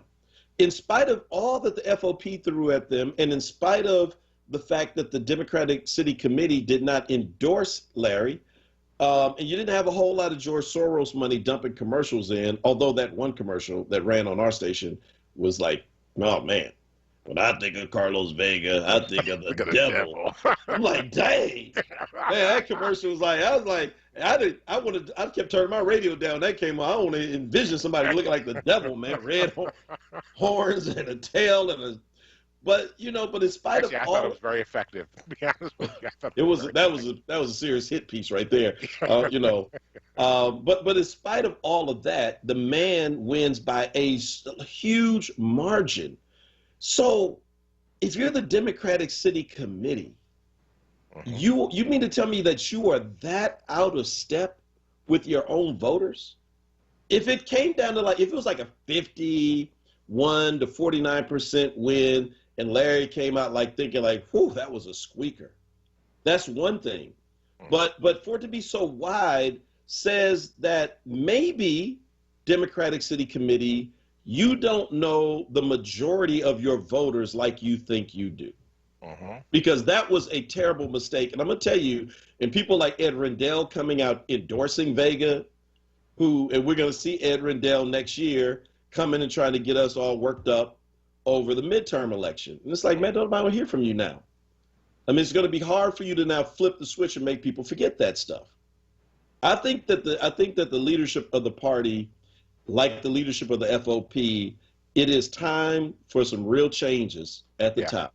It needs some rotation. Yeah. I would totally agree. I mean, again, so, I mean, I don't know Bob Brady personally, right? But I do have a question. How do you maintain power in a city where only 34% of the people are white? Right? The majority of folk here are black and brown and Asian Pacific Islanders. So, and I don't see them in significant leadership positions in the city Democratic Party. I think that folk have power in their wards, but I don't see them having power collectively at the city. And I just have a problem with that. I don't know. I don't understand what that's all about. Well, I mean, I know Bob Brady, and I know a lot of these folk. And I'm not, listen, I mean, this ain't personal. This is, if we're talking about doing what's right for the party, and I am a registered Democrat, I've always been. So I have a right to speak to this. And, the leadership should always be in sync with the people, unless, for example, the leadership is kind of, sometimes the leadership sees something ahead where it's like the folk need to go to. But in this case, the leadership is trying to hold on to something in the past and fight people from getting to a vision in the future that clearly the people actually want. Yeah. By a large margin. And I mean, if you're the leadership, y'all need to go to famous Fort Deli and sit down and have a real conversation about what's next. Because I have been saying this to them for over 10 years, Royster. I'm not lying. You guys have a real problem. And the problem with trying to get turnout is that there is a huge disconnect between what you're talking about and what people in the streets and on the ground are experiencing and what they want. Gotcha. Well, I know we got to go to break here in a minute, and we got the phone lines stacking up. So I don't think we want to take a caller just yet, but maybe we want to go to break and then come back and start taking the calls. That sounds good. And Lola, I see you on YouTube. You said women tried to call yesterday. Lola's calling in now too, so she's that's fine. Come on in and call in. But I mean, it's not like I stopped you from getting on the line. I don't answer the phones, and I mean, I encourage you all to call back on yesterday. So come on, let's have a conversation. We want to hear from you on this morning about these topics or anything that we've talked about. Don't go anywhere. This is Wake Up with Word. We are your guest host for today. Bishop Dwayne David Royster, and yours truly, Mark Kelly Tyler. We'll be right back on the other side. Does your pre-K to 12 student need reliable internet for digital learning? The city's PHL Connected program can help by offering free internet to eligible families. To find out if you qualify, dial 211. For language services, press 8. Learn more at phila.gov/PHL Connected. The Black Words Book Club. Word Radio's conversation on books that explore the African American experience through social, economic, and environmental justice issues. Tune in the second Tuesday of every month on Evening Words with Nick Taliaferro, 4 p.m. till 7 p.m. The next book for June is Taught by Women, Poems as Resistance Language by Hakeem Adabuti. Be sure to listen live, as Nick Taliaferro will hold a contest for a giveaway book bundle that consists of 4 titles from Kensington's Defina's Authors of Color's newest release. Don't miss it, Tuesday, June 8th on Evening Words with Nick Taliaferro. Attention for Word members. Get your copy and receive a 20% discount when you purchase at Harriet's Bookstore or Hakeem's Bookstore. For more information on the Black Words Book Club, visit wordradio.com. The Black Words Book Club is sponsored by Defina. Defina is an imprint of Kensington Publishing Corporation, America's independent publisher, concentrating on authors of color. This is not a fad for us. We will not resume our regular programming when things die down. We're not black to help our bottom line or because it's politically correct. We're not joining a fight. This has been our fight, our message, our people. Black lives have always mattered here. We are undeniably, indefatigably, unapologetically, permanently Black Talk Media. WURD.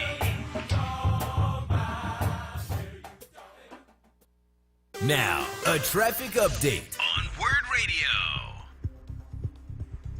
Good morning. This report sponsored by Mattress Firm. 95 southbound at Jam Ride, Cotman Avenue, right down through Girard. Northbound, still a pretty good ride. Westbound Vine from Broad out through the Schuylkill Expressway. That's heavy. Schuylkill westbound jamming from Broad to Pass Young through construction. Eastbound busy Blue Route through the curve again to Boulevard and the Spring Garden. Southbound Boulevard to Jam Ride from 9th Street down through Fox through construction. 55 northbound Deptford into 42. Also a heavy ride. It's Mattress Firm's best Memorial Day sale ever. For a limited time, save up to $500 on top-rated mattress brands like Sealy and Sleepy's. Plus, get a free adjustable base with your $6.99 mattress purchase.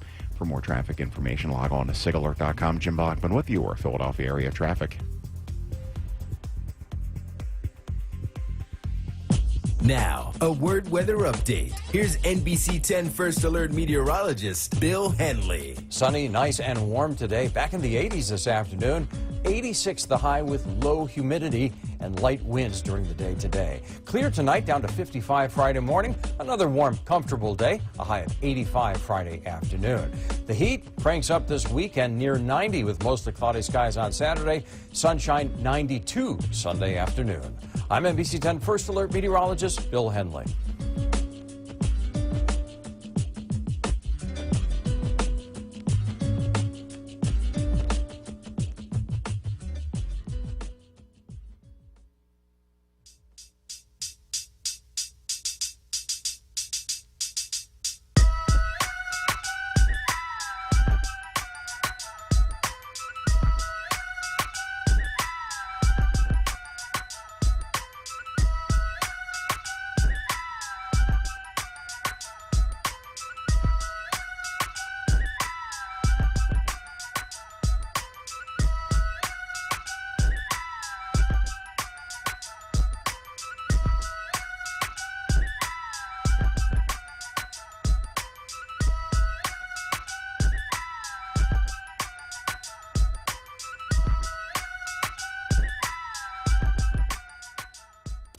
You're listening to Word Radio, 96.1 FM and 900 AM WURD, independent black media.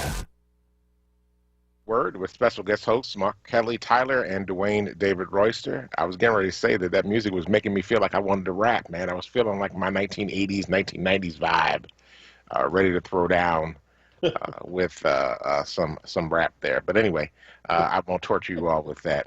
So look, we got folks lining up on the call, on the phones right now. Let's go to Lola from Jenkintown.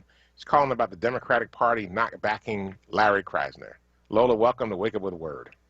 Yes, thank you for taking my call. As I said, Reverend Tyler, I like you. I was just saying we people are out, we're working and we're not in spaces that we can always talk and just keep calling back. So, no, I like you. And that was just some funny banter back and forth, because you even said yesterday that your mother said you need to get into a profession that you talk a lot, and you got into the right profession.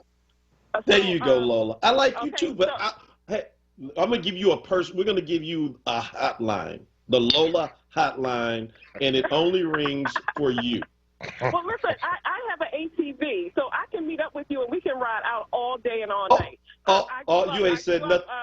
I grew up with 6 brothers, and I ride, and my 2 brothers have motorcycles. And when you were talking about the ATV thing and everything, I was on that, and I've signed up for a committee to get them to try to stop criminalizing our black youth and black boys for riding ATVs. They need to build an ATV park for them and all this vast land that we have in Philadelphia. So I agree with that. But you're just a little long-winded, but you're great. You're great. Okay, so I know time is limited, but I wanted to just get on about Philadelphia. Born and raised in Philly, and all my family's in Philly. I just live right up the road. This is the thing about them, with Brady and all of them not backing Krasner, not knowing what's really going on in the streets of Philadelphia. No, everybody knows that crime, black people don't want to live in crime. We don't want to have crime, but we don't want to have a racist organization over us either. So it's almost like you have this thing with Biden and Trump. We had to go. Everybody had to go with Krasner, and Krasner is not a bad guy. Nobody is perfect. Everybody makes mistakes. But if your outline is to be backed by a racist organization, the FOP, the Trump supporters, the Proud Boys, and then you expect black people to get out and vote for you? No, we're not. And Krasner is for progression.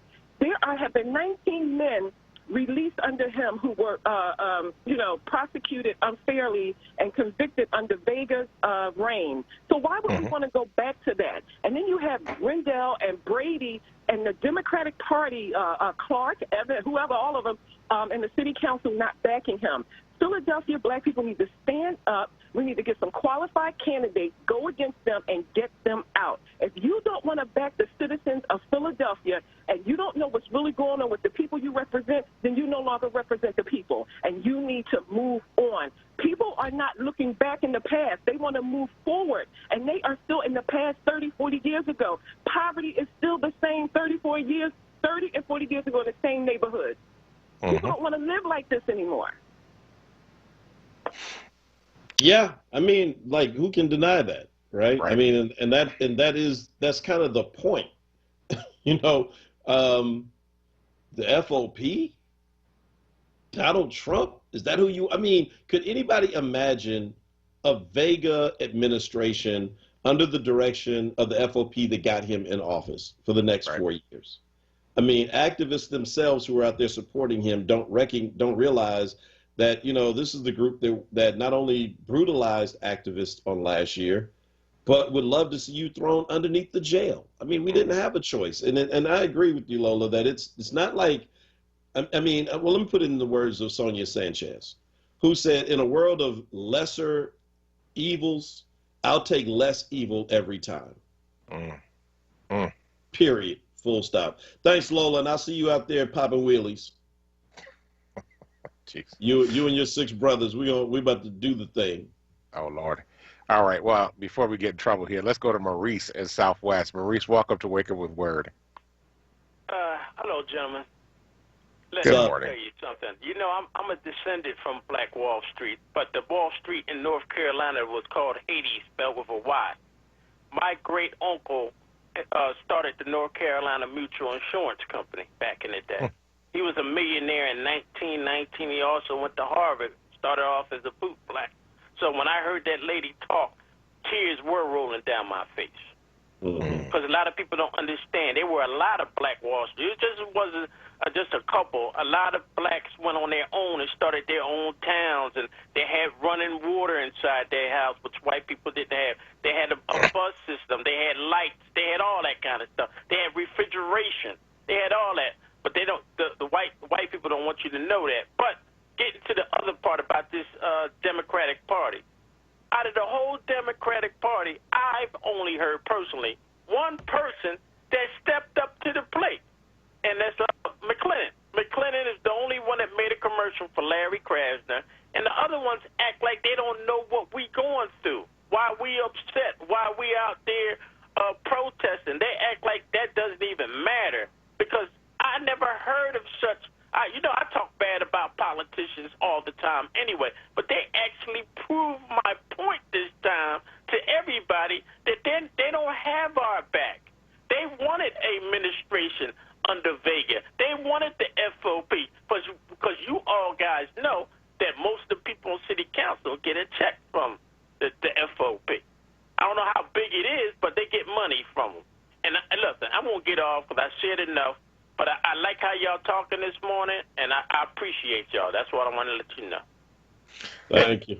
Maurice, let me just say there are other politicians in Philadelphia that actually came out and endorsed Krasner. It wasn't just Joanna McClinton. She actually did a radio ad, but there were others that were doing social media ads and other vehicles and actually stumping for him in the street. So, yeah. Yeah, I mean, I just like Rochelle Blau, Sharif Street, a lot of notable folk council, a lot of council members as well. But Maurice, your point is well taken. I mean, the issue is it's like the FOP, right? So, I mean, look, I'm about one of the biggest critics of 21st century policing that you're going to find. But you're not going to hear me ever say, like, every single police officer is corrupt. Every single police officer is racist. I don't subscribe to that. I do know people who are in the activist space who do. But, that's not where I am.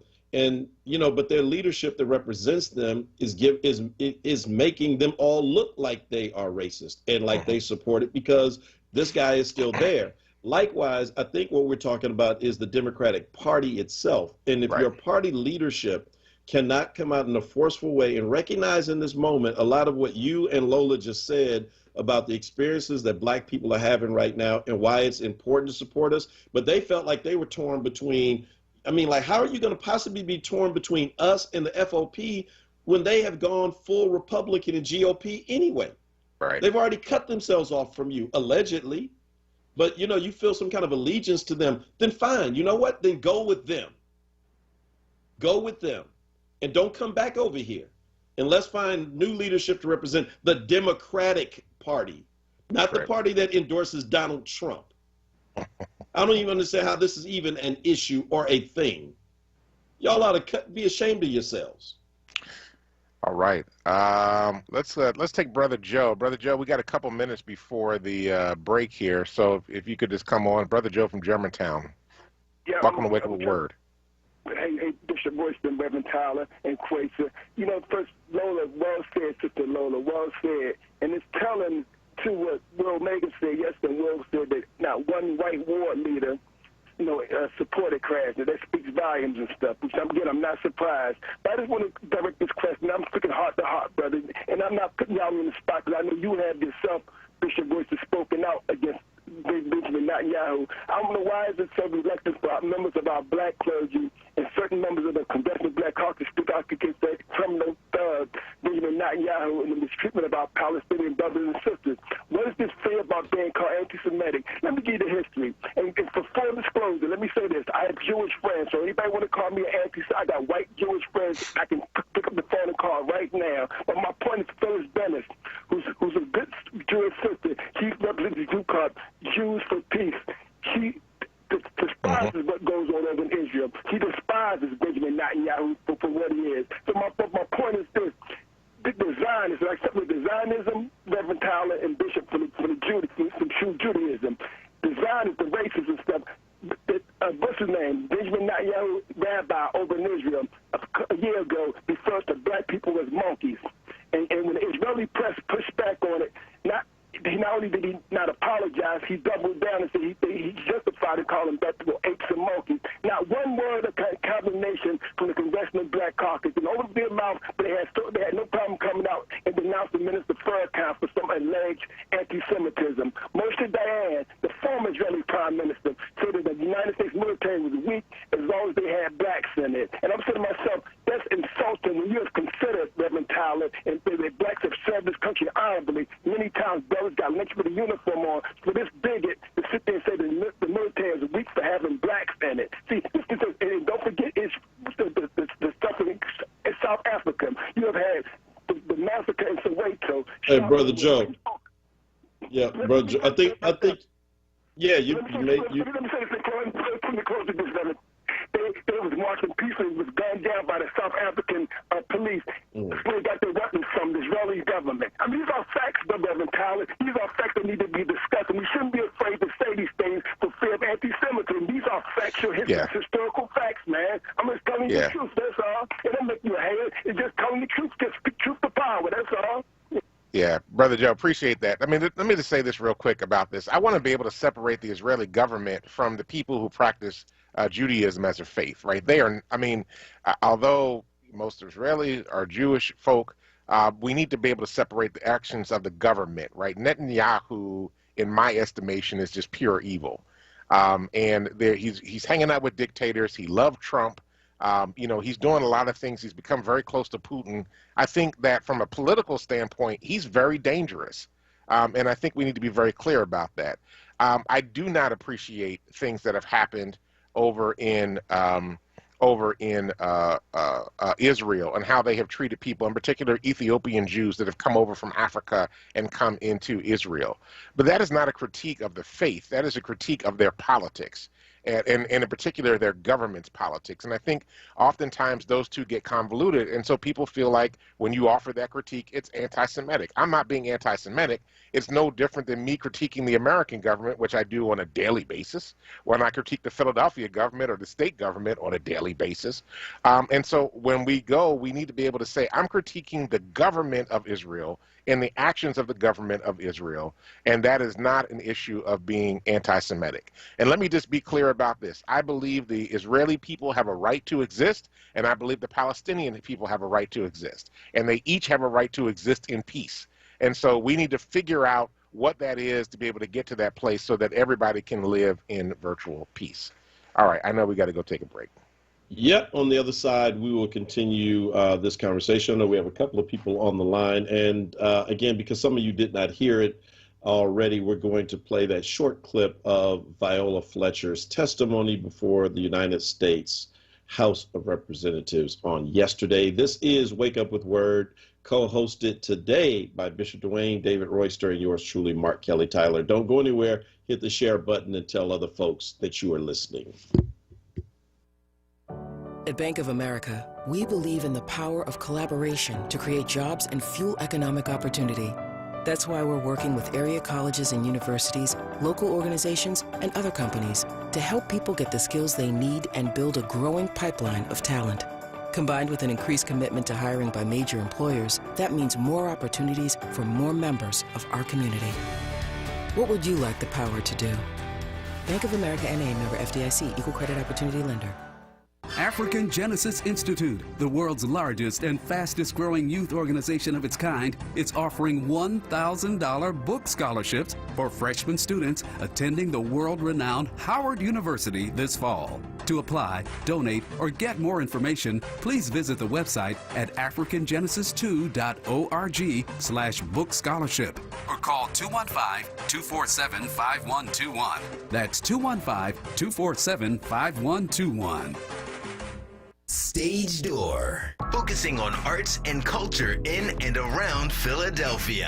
Hosted by Tiffany Bacon and co-moderated by Jeffrey Page of the Philadelphia Theater Company. Part of The Source, Fridays at noon, exclusively on WURD Radio, 96.1 FM and 900 AM WURD. Streaming live on WURDradio.com, the WURD Radio app, or watch live on WURD TV via Facebook and YouTube. Sponsored by New Voices sponsor Comcast, NBC Universal, and Pico.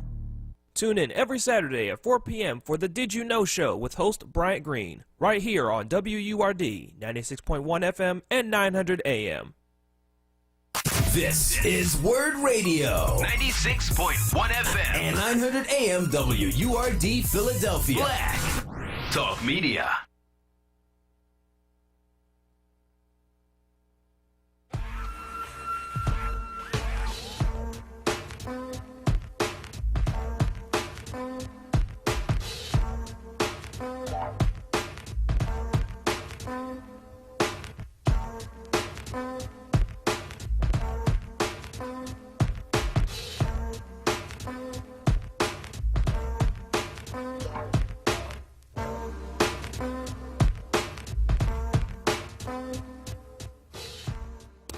You're listening to WURD Radio, 96.1 FM and 900 AM WURD, independent black media. Welcome back to Wake Up with WURD with special guest hosts Mark Kelly Tyler and Dwayne David Royster. Hey, WURD family, today at 9 a.m., WURD will host a conversation with some of the leaders of the Chamber of Commerce for Greater Philadelphia. Join WURD CEO Sarah Lomax Reese at 9 a.m. and one of our 4WURD small business members to announce a new partnership between WURD and the Chamber designed to create greater access to resources that will lead to greater wealth creation for Black-owned businesses in Philadelphia. That's on WURD Radio in about 59 minutes from now at 9 a.m. So stay tuned for that. That should be a really great conversation. Love to hear what the Chamber is cooking up in partnership with WURD and small African-American small business leaders across the city of Philadelphia. All right, we have some more callers here. Do you have comments before we took the callers? Not at all. Okay, all right, well, let's go. Will Mega, from West Philly, welcome to Wake Up with WURD. What's up, fellas? What's good, Will? Well, we got to talk about the next steps. First, let's start off with the head, Bob Brady, in the 34th Ward. That's the black ward that did not endorse Krasner. All black people, one black leader, one white leader, Bob Brady, did not take the opinion of one committee person of the 84. Not one of the 84 committee people had a say, had an opportunity to express their opinion, nor have any of those committee people ever even voted for who the ward leader would be. I would beg to determine whether or not they even know what their ward bylaws and constitution is. So let's start there. Those 34th Ward black people in Overbrook Park, all of 19151. It's one of the only wards in the city where the entire ward is in one zip code. So you live in 19151. There's a white man named Bob Brady who oversees your politics with 84 black people on the plantation who have no say in what's going on. So if they want to learn how to do that, and I'll gladly help them, but Bob needs to retire. He needs to retire as a 34th Ward leader, and he needs to retire as the head of the Democratic Party. Well, you know, I mean, thank you, Will. I mean, people keep reelecting them. There's nothing you can do about it. But you know, yeah. I mean, it's nobody. Look, it's whether they know their rules or not. I mean, like you said, there's a process. Unless he's just like holding people against their will and putting himself in office. I doubt that's the case. And but again, like repeatedly, the party, especially in the city, looks so. I mean, remember, this is a party that missed the Obama vote. The city leadership missed the Obama vote in 2008. Yep. Am I right about it? Well, no, they backed Clinton against Obama early on, even though the city went overwhelmingly for Obama. Right. So they've been out of touch for a while. Is my point. It's just like I think even during that race may have kind of been the moment where it's kind of like, aha, maybe we misread things. But like even think about the people who were just recently elected to city council. Yeah. I mean, that's a new class. I'm not knocking anybody that's on council, but I'm just saying that a lot of those folk traditionally would not have made it, but they are being elected, especially the at-large people, by Philadelphians who want something different, who are expressing through their votes they want something different. And you either get on board or you ultimately end up getting pushed out the way at some point. Absolutely. I mean, at some point, or just get left behind, or worse for you, they create some kind of second way. Yep. It's like, forget it. We're going to have another group that does the endorsements that people are going to listen to. Yeah, man. I got you. Don't get me started. I got you. Or let's go to Barbara in West Philly. Barbara, West Philly, welcome to Wake Up with WURD. Good morning to you both. Good morning. First, I just wanted to say the restaurant on Fairmount Avenue that you mentioned, was it Gloria's? Yeah, that's it. It. I couldn't remember the name of it. Thank you for that. It was a great restaurant. Yes, it was. really. I wanted to say that on D.A. Krasner's campaign website, it lists the 24 wards that supported him. And I think it'll be interesting later on. One thing I know I'm going to do is to look at the wards that didn't endorse him, but where the vote was cast for him. You know, that'll be very interesting and very telling, I think. And the other thing is I looked up the trustees on the University of North Carolina board, and there are 10 white men, 1 black woman, and 1 white woman. And the black woman is Teresa Artis Neal, and she's secretary of the board. And she was elected in 2019, and her term ends in 2023. No black men. And she is an attorney at Transworld Radio in Cary, North Carolina. And she has a BA in UNC, from UNC, Chapel Hill, and an MBA in JD from Harvard. And she's a member of Alpha Kappa Alpha sorority. So, I think 1 black woman in the whole trustee board. Exactly. No black men. And she's a journalist. And she's an attorney also. Yeah, yeah. Media So interesting. Attorney.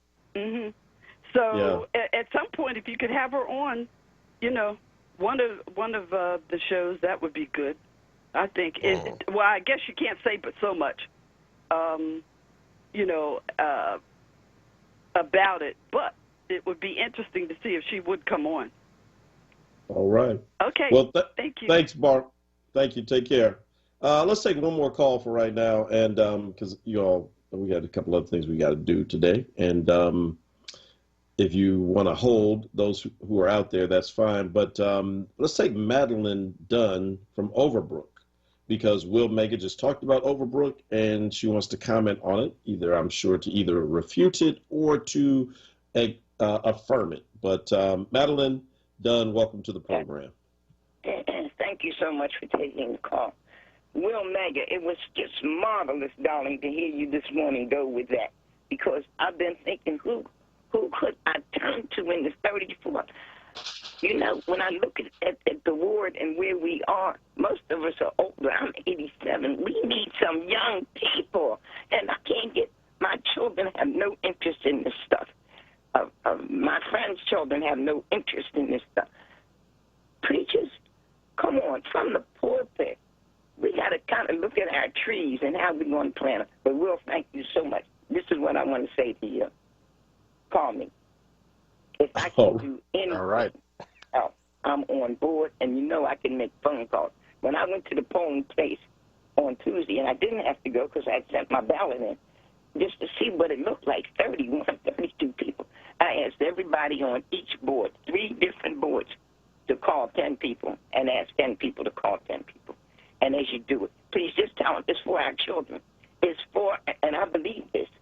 I believe that he's going to make a difference for our children. If we can get our parenting institute back up and going, if we can get it so that we in Philadelphia, not 4 black white men behind the board running, no, they can't have this, because then they'll be more competitive against our children. Y'all know what's going on. We got to stop it. We got to stop it. Anyway, thank you for taking my call. God bless you all. Thank you. Good to talk to you. It's been You a long too. time. Mother Dunn. There you go. I mean, you know, there is, you know, one of the things that we haven't really talked about is the impact on the undervote that what happened with the ballot initiatives, right? So we voted, the state of Pennsylvania voted to give unprecedented powers to the Republican General Assembly, so that if we ever get into another pandemic, the governor only has emergency control for like 21 days, and then the legislature can override it. This stuff is kind of dangerous. They ain't that bright. I mean, you know what? It's like this is what happens when we don't vote, right? And this was smart in the General Assembly. They know this was going to be a low turnout election, and they went and put these ballot initiatives on at the time. But let me just throw my preacher hat on for a moment and some prophetic vision. You know, folk talk about like if you go and dig one grave, you better dig two, one for me and one for you. You know, that kind of thing. You know, it's funny how like when the GOP does this, it almost always backfires. So right now, you know, they recognize that for the foreseeable future, the Democrats are going to hold the governor's office because look, it's the worst kept secret ever is that Josh Shapiro is going to likely run for governor. Josh is very popular, and Josh will easily defeat whoever they throw their way, right? And he will likely hold it for 8 years until he then, I don't know, runs for president or something. But Josh he's going to have it. I don't see him being stopped at being the next governor. Meanwhile, it will also be difficult for the foreseeable future for Democrats to take over the General Assembly because of gerrymandering. But, you know, remember, they're the ones who wrote the rules on mail-in voting and all the things that made it so easy for black folk to turn out during COVID-19. Who saw COVID-19 coming? They wrote the mail-in ballot because it advantaged white rural voters until it didn't. And now they're like, oh, crap. So now you're going to change the rules around emergency powers. And wouldn't it just be divine intervention if by the time we need this again, there's a Republican governor and a democratically held General Assembly. And they're like, no, the governor needs all the power. No, bro. In 2021, you took the power. Well, that's what happened with the voting rights, right? This is what I'm saying. This is exactly what happened with voting. So they passed it, and then all of a sudden they're like, oh, wait a minute. It's illegal. And I'm like, it was your bill. So I say, calm down, y'all. Yes, for the foreseeable future, this is jacked up.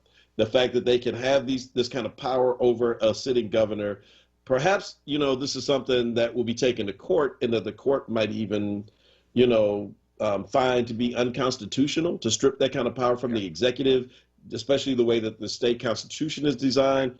I don't know, but I got a feeling, like I said again, that like all these kind of things that are hatched out of some kind of evil intent, that it will backfire. At least that's my prayer. Amen to that prayer. So real quick, can we just recap a few things here? Because it's the 8 o'clock hour, so folk may have missed the 6 and the 7. That, again, if you missed the testimony yesterday of Viola Fletcher in Tulsa, you've got to hear it. And if we have time in the next segment, we can play it and kind of talk about that. Also, COVID-19 restrictions are changing quickly. And please, if you are not vaccinated, and you don't believe in the vaccination because you don't trust things going in your body, I'm not going to argue with you. I understand that. And given America's history with medicine, I can understand exactly why you might feel that way. I've been vaccinated. My family has been. But the recommendations about taking masks off in public, which go into full effect in Philly tomorrow, and then the ways in which people can interact indoors without masks, folks, this is, Anthony Fauci said it last night, kind of screaming at the top of his lungs. Absolutely.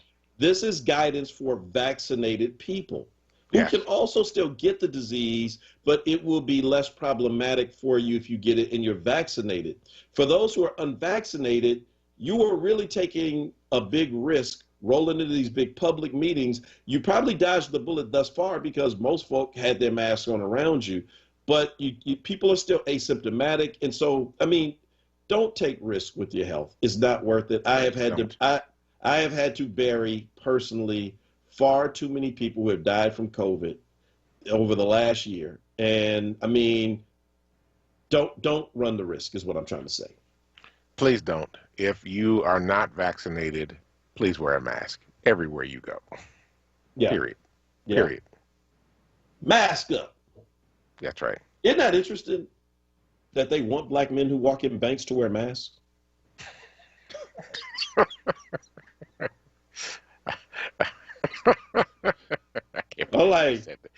That came out of nowhere. That came absolutely out of nowhere.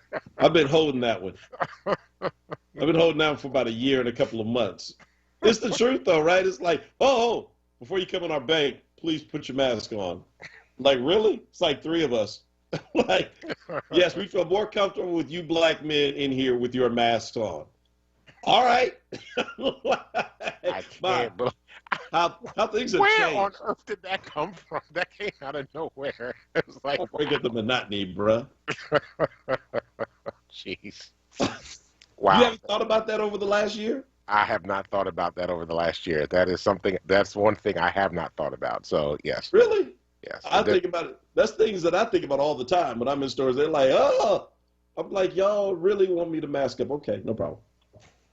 Glad to see Carmen and Karen and others who are joining us on Facebook, and glad to see our YouTube audience as well growing. You'll take another call? Let's take another call. Let me see. I don't have the list of Prince. Yeah, let's go to Prince in Schuylkill. Welcome to Wake Up with Word. Hey, good morning. How are you guys this morning? Good. How are you? Great. So one thing about the ballot questions was for people who own businesses, it was relevant because there were a bunch of businesses that were ran out of business when the governor made it mandatory to shut your operation down. And regardless of the circumstances, you know, a lot of people will never have those businesses back because they had loans that they couldn't pay and they had clients that they couldn't service to pay for those loans. So after 21 days, you know, you can shut down and survive.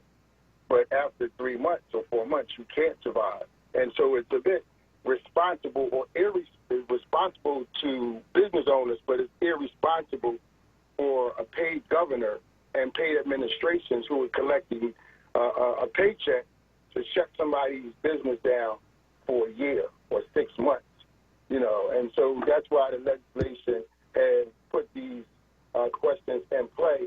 And it doesn't just strip our governor, it's just our governor from depriving people of owning businesses. At the same time, this governor has a business who has benefited from those loans that he had to give back once it was known that he received those loans for his own cabinet-making company. So I think in the black community, we talk to black people as if they don't own things or they don't have businesses where, you know, sarcastically it's like, you know, it's going to come back and bite them in the butt. But you can do the math and see all of the black businesses that have lost the opportunity to own, to operate and run their business forever because they're done, they're closed, and they're in debt. And my last. Let me ask you a question. Hold on, Prince. Let me ask you a question. You don't have to jump off real quick. So that's an interesting take, first of all. And I'm assuming that you own a business? Correct. Right. Okay.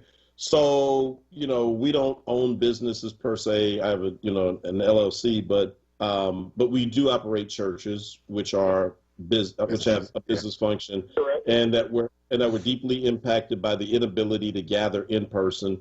In fact, we're still not gathering in person, and a lot of churches closed. You know, probably will not reopen as a result.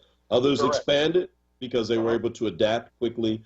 So are you suggesting that, like, there's never a circumstance where, I mean, a government should not say to business, for the sake of the safety of other people, you just cannot operate until it's safe? So I own a barbershop, and so I couldn't operate because I needed interaction with people, right? Churches need interaction with people. And so we never had all the answers to the question, but yet people still had mortgages. And people still had a level of financial responsibility. And so we didn't have the answer to the questions on how we were going to get the loans or whatever loans were available for us or extensions. And so without the uncertainty, you have to have some provisions that will allow us to at least recoup or maintain. You did not do that. When they shut the churches down, after a church just did a renovation or moved from one location to the next location, and got millions of dollars worth of construction loans that they had taken out to rebuild. Now they don't know where they're going to get the money from, and yet they're still indebted to paying this loan. And so, what I'm saying is that the governor has no responsible position to help me or to help businesses, but yet his own cabinet company, when they started giving the employment loans out, when they started giving the loans out for businesses, he was the first one to get millions of dollars. And we had to call him out on that, and he had to give that money back. So he should have had a plan for us And so that's what I'm saying right there. So we lose. Yeah. And another thing is when we keep saying FOP this and FOP that, but you guys know we spend $1 billion, if not trillions, buying different things from hair to sneakers to shoes. And so to complain about one entity and not to financially build in the black community, all the wealth that you spent, stimulus money has been spent in Target, Walmart, Big Screen TV, everywhere else. Wait. This is like comparing apples and oranges. Chris, what is it? Wait. I'll make another point. We got hold. Don't go anywhere because I always like talking to you. Aren't you a Republican? I am. Good. I'm making All right. my second point. Just listen. Hold on. We got to take a break. Just hang on. We're not going to run you. Wait a minute. I got to do this thing here. We got to do a quick break. Hold on a second. We'll be right back with you. Go ahead, Bishop. Okay. So the time is now 8:21 a.m. And actually, I don't know what the temperature is in the moment. It's hot. That is funny that you just said it like that. Wait a minute. I'll give it. Yeah. I got caught up with Prince there. He distracted me. 64 degrees. All right. The time is now 8:21. The temperature is 64 degrees. This time a temperature check is sponsored by SEPTA. From safe to seamless, convenient to contactless, and local to express, SEPTA is the Philly way to go. Plan your trip at iseptaphilly.com. All right. We'll be right back on the other side of the break. And Prince, while we're waiting, I want you to think about the response by the Republicans in the Congress, or the lack thereof, and the kind of funding that should have come to Pennsylvania to help small businesses like yours and ours. We'll be right back on the other side of the break. From safe to seamless, convenient to contactless, and local to express, SEPTA is the Philly way to go. Plan your trip at iseptaphilly.com.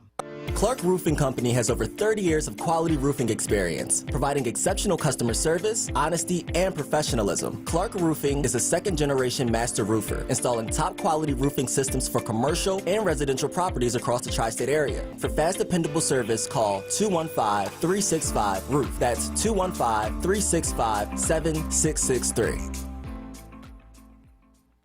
Hi, this is Samantha from Leo's Apparel on Germantown and Lehigh Ave. Open from 9:30 to 5:30 Monday through Saturday. We have the hottest selection of boys' dress suits and casual sportswear for boys sizes 2T to 20. Men, let me tell you, we got in a large shipment of straws from Stetson. We have new linen and dress suits. Biggest selection of Stacy Adams shoes. Get an extra WURD 10% discount. Tune in to Save Space with Sincerely Sarita, Mondays at 8 p.m. discussing financial literacy tips with certified financial advisor Joanna Jane. Brought to you by AARP Philadelphia, exclusively on WURD Radio and WURD TV. Now, a traffic update on WURD Radio.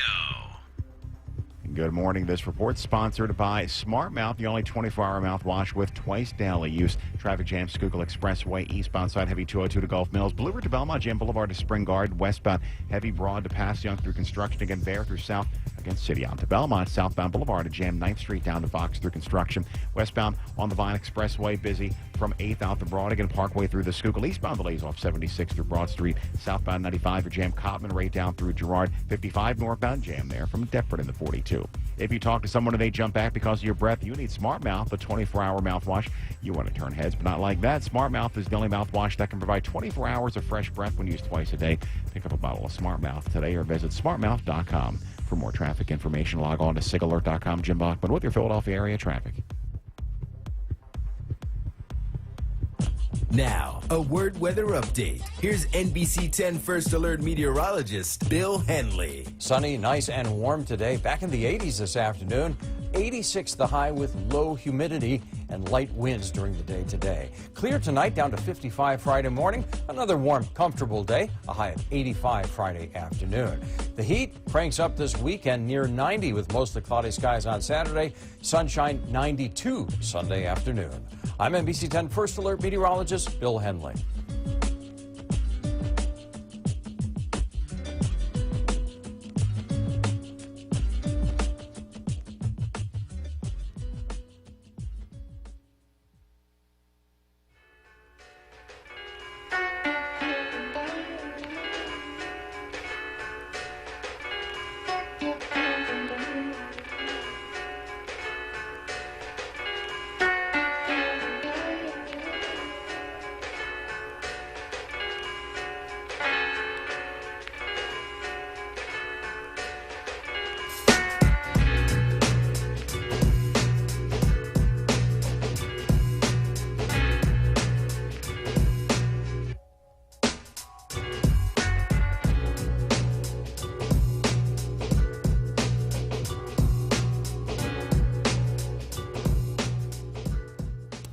You're listening to WURD Radio, 96.1 FM and 900 AM WURD, independent black media. Welcome back to Wake Up with WURD with special guest hosts Mark Kelly Tyler and Dwayne David Royster. We are continuing a conversation with Prince from Schuylkill. Not Minnesota. Not Minnesota. Not Minneapolis is Prince. He's not the purple. He's not the purple one. Not the West Philly side, but the East Falls side. What's up, Prince? I am the purple one. I'm the Omega man too. So. Oh, good Lord! Let's end this conversation right now. I forgot about that about you, man. I remembered everything else. How could I forget that one? I must have suppressed it in my memory. but seriously, Prince, go ahead. Explain this to me because I hear you. Listen, a state can only do with the money it has, and there was a real responsibility on the federal government to provide for people. Some countries, for example, gave people $2,000 a month as a stipend until they got through COVID-19. Our country, on the other hand, gave us a little handout, and then it got stalled by the Republicans in Congress. Do they not also bear some blame for what happened to small businesses in Pennsylvania? Absolutely. I'm asking. So I'm glad you asked that question because there was $896 million that was allocated to the state of Pennsylvania, and the state reps and the state senators, which in the city are Democratic control, and that money never got to you guys because of the Joanne, the Bullock, and Kenyatta. Those state reps told you that they did not do the paperwork, and the paperwork was convoluted, and it was they said it was convoluted and it was ran by Republicans, but somehow the Republican state reps had done the due diligence and were successful in getting that money. So when you do a track of the money, of the $896 million, and you can't find Vincent Hughes or Anthony Williams or those guys who you guys were supposed to go to in order to get those resources, then you can't blatantly say Republicans. You have to say, wait a minute, where was my Democratic people at, representatives, and why weren't they at the table? And they told you when they came online that it was convoluted and it was full of a bunch of stuff, and we just didn't have enough time to get our constituents the proper information so they can get the loans.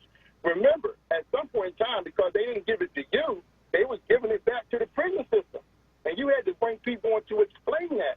So I think, yeah, remember they. Wait, Prince, hold on. I'm gonna listen to you. Go ahead, tell me. All right. Look, that ain't got nothing to do with my original question, which is why did Mitch McConnell obstruct any kind of direct aid to American people? They gave us, what was the second payment? $500? Are you in Washington? Because the money coming out of Harrisburg was already sent to the state of Pennsylvania. So let's not talk about Washington. Let's talk about the money you asked me about. I'm talking about. There was money in the state of Pennsylvania did a program for small businesses as well. I remember that very clearly when that came out, and I also remember very clearly Vincent Hughes encouraging people to get to access those resources. So there were Pennsylvania dollars, there were federal dollars, and actually Philadelphia had a program that was going on as well. It wasn't as big. But they were all, each level of government was running programs for small businesses to be able to access resources to support them during the course of the time that we did this. And then there was the first PPP loan, and then you could apply for a second PPP loan. That's correct. And if you did the appropriate documentation, you could be forgiven for having to pay the loan back. You are correct. That's correct. Now, my question to you guys is, did any one of you guys apply for that money, and did you get that money?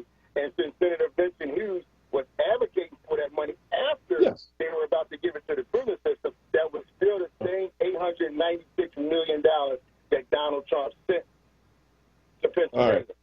Yes, our church did receive it. Yes, and we got it on the very first round. And you know what? You're right. The paperwork is convoluted. So shout out to my staff because I had nothing to do with filling out the paperwork. They were on it and they had access to everything that was needed. And so as a Republican, I'm sure you'll appreciate this. You got to have your stuff together too, right? And you have to have access to the important documents to be able to answer questions, bank records. All of your information has to be readily accessible, which is why the day they rolled it out, our loan was submitted. And again, it was because, our staff just keeps really, really good records and we're able to access it. I heard friends who complained that they couldn't, and they were, yeah, it was a convoluted process, but it wasn't impossible.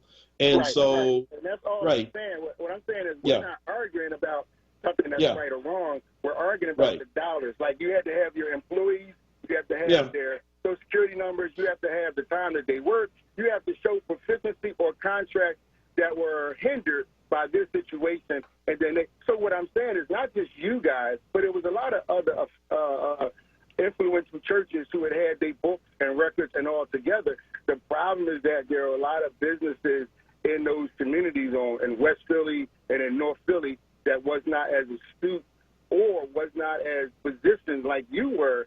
And I think the responsibility was on the ownership of either the politicians or seasoned groups to sit with these people so they don't go out of business forever.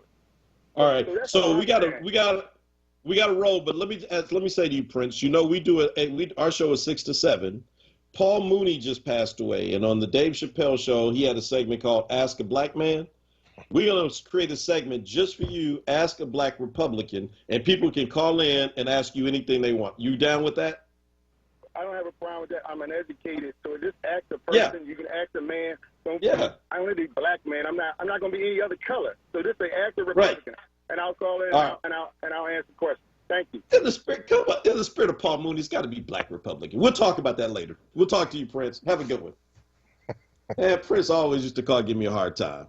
But I mean, it is an important look. I hear him, and my heart has gone out. I have, like you, I pastor members who have small businesses that were impacted greatly, and I think that, but I still think that the federal government could have done more. You know why we know they could have? Because as soon as Joe Biden became president, he just started cutting checks. Yeah, absolutely. I mean, I never had to, did you have to fill out any paperwork to get your stimulus checks? No. It just came to you in the mail, right? Absolutely. Or direct deposited. Yes. And so, I mean, the feds could have done what they wanted. Mitch McConnell was not in a giving mood. Period. They're fighting the infrastructure bill. Period. They don't like big debt unless the president is Republican. Yep. They had no money with Trump throwing money away. In fact, even putting his signature on the check, which was an abomination. Yes. But I see Biden. The Treasury does that, not the president. I see Biden said, forget it. He put his on, put mine on, because mine sure came with Biden's signature. What's good for the goose is good for the gander. There you go. Wow. Yeah. Man, I appreciate that call. I do. All right. So look, y'all, I know we got other callers hanging on, but I don't know. We're going to try to hang in there. I'm not sure if we're going to be able to get to you before we get out of here today, because as promised, Kiwesa, I don't know if you have that clip ready, but I think we owe it to the folk on Wake Up with Word. We played it during the Power Hour, but I think it's only 3 minutes. And I just think that we owe it to you all to play the words of Mrs. Viola Fletcher from Greenwood/Tulsa, who is a 107-year-old survivor of the Tulsa massacre that happened 100 years ago this month. She was accompanied by her younger brother, her little brother, who's 100. Wow. And Mother Randall, as she said, who's 106. All of them survived the nightmare and are here to tell about it. But she got to testify in front of the United States Congress, and they're looking for a check as well as an apology. Mm-hmm. So Kiwesa, can we cue up Mother Fletcher? I'm a survivor of the Tulsa Race Massacre. 2 weeks ago, I celebrated my 107th birthday.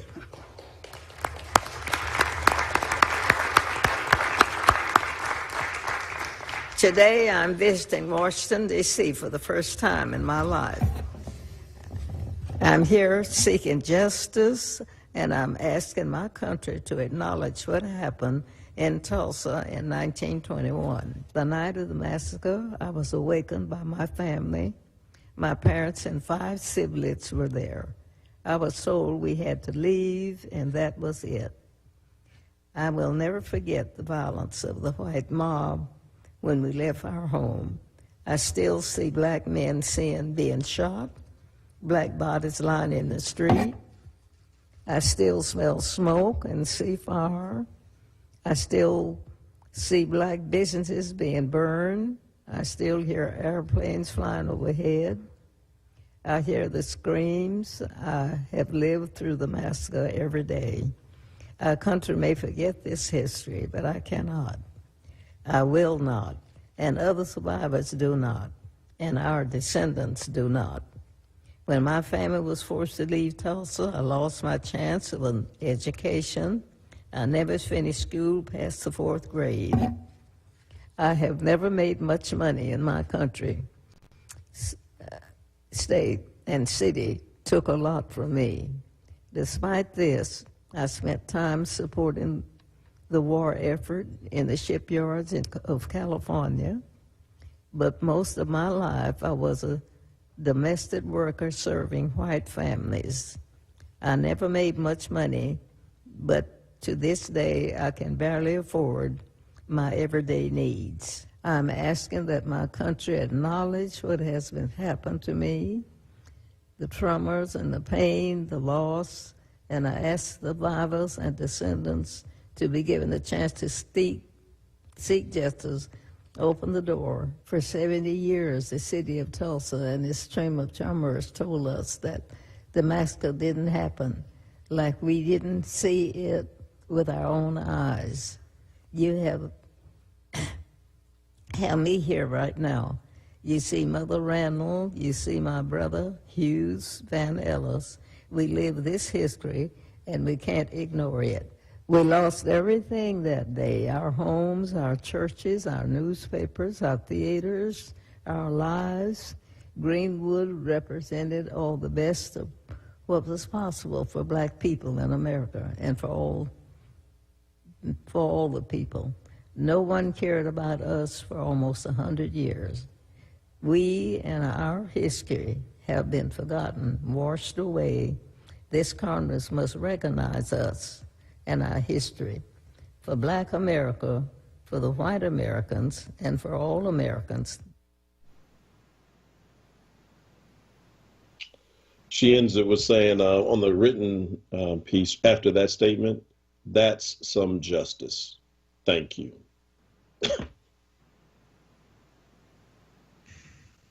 She also had a quote in there, too, about the January 6th insurrection, too. I didn't hear that in there, so. Yeah, so the written testimony is slightly different, where she talks about she saw what happened here on January 6th this year and it broke her heart. Listen to that painful and yet powerful testimony, lifts up a few things. And this time, we played it in the 6 o'clock hour, but, every time you hear it, you hear something different. So 2 things. One is she said this subcommittee of Congress, that is, has the power to lead us down a better path, right? Remembering that, here she is, she's sitting in Congress and, she's right that, even if you think about the conversation we just had with Prince, that, that Congress holds the purse strings and you have you got power to take us down a new future or a bitter past. And so Congress needs to do something.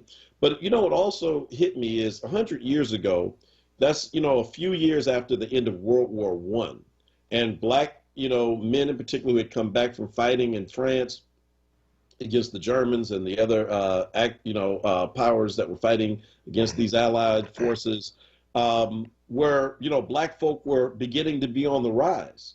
And places like Greenwood are not alone. There's a whole list of these places that happened in these massacres that happened as, black wealth was destroyed. And, what occurred to me is that 100 years later, we talked about this before, but I don't think I've thought about it in this connection, that every time there's some major black step forward, it is met with white physical violence and backlash. Absolutely. The January 6th insurrection was every bit about Kamala Harris becoming the vice president of the United States, a black woman, and please, Raphael, do not start typing, a black woman becoming the vice president of the United States, and add to that the anger the timing of that was as Georgia announced that it flipped, and that John Ossoff, a Jewish man, and Raphael Warnock, a black man, would represent one of the most historically racist states in the country's history. And it was like that was the straw that broke the proverbial white supremacist back. Right. There were black voters that did that too. Right. And and they stormed the Capitol. And it wasn't just any black voter. Let's be serious here for a minute. It wasn't just any black voter, because they can deal with the black voters in the North, right? It was the black voters in South Carolina that put Joe Biden on the pathway, right? Yes. It was black voters in Georgia that turned the race for Raphael Warnock and Joe Ossoff, right? So it was black voters in the South that were rebelling against their masters, and went for Joe Biden in Georgia. And went for Joe Biden. That's right. So that is part of what you are experiencing and what the backlash is also about. It's not just about Kamala Harris herself, although as an idea, and about a Barack Obama as an idea. It was about black empowerment. It was about the work of Stacey Abrams and N.C. Fort, who was down at New Georgia Project, and the folk that were working, Sheila Lance Bottoms, that was working as the mayor of Atlanta, about making these things happen. It was about black folk, Jim Clyburn in South Carolina, ultimately determining the direction of the Democratic primary and making a decision about who the next president of the United States was going to be. That's what this was all about. It was about black people asserting themselves and saying, we're going to own our power, not just speak to power, we're going to be the power. And that's what folk were rebelling against. Well, we're going to take a quick commercial break. On that note, I need to see some raised fist emojis on what Bishop just said, because that's exactly what it was about. When we come back, we'll have our final segment as we get ready to close out our guest hosting of Wake Up with Word. Don't you go anywhere. Temple University, Philadelphia's public university, was founded on the principle that access to education is a right for everyone. As part of our commitment to inclusive excellence and equity in education, we have invested more than $1 million in anti-racism programming. Our goal is for everyone to feel empowered to be themselves, be open to new experiences, and be a part of solutions to societal challenges. We're proud to provide a supportive and welcoming environment for everyone in the Temple community. Hi, this is John. Hi, this is Juanita, owners of JD's Auto Body and Painting. We're located at 6300 Wayne Avenue, right there at the intersection of Wayne and Washington Lane. We really like to thank all you WURD listeners for the support that you've given our business, and we really hope to see you in the future. JD, tell them about our products and services we have. We have a new state-of-the-art paint shop along with our body shop and detail shop. We can help you with the dents and scratches from the winter season. Come to JD's Auto Body and Painting. Come on out and check us out. We're still honoring that WURD 10% discount. Give us a call, 215-848-5949. Again, 215-848-5949. Thanks again for supporting our business. We really appreciate you. See you at JD's Auto Body and Painting. In Philadelphia, everyone is reading this year's free library, One Book, One Philadelphia featured selection, The Tradition. Jericho Brown's 2020 Pulitzer Prize-winning poetry collection weaves national history with the deeply personal. Youth companion selections include The Poet X by Elizabeth Acevedo and Hey Black Child by Useni Eugene Perkins and Brian Collier. One Book, One Philadelphia features 8 weeks of programming through June 9th. Visit freelibrary.org/onebook for the full calendar of online events.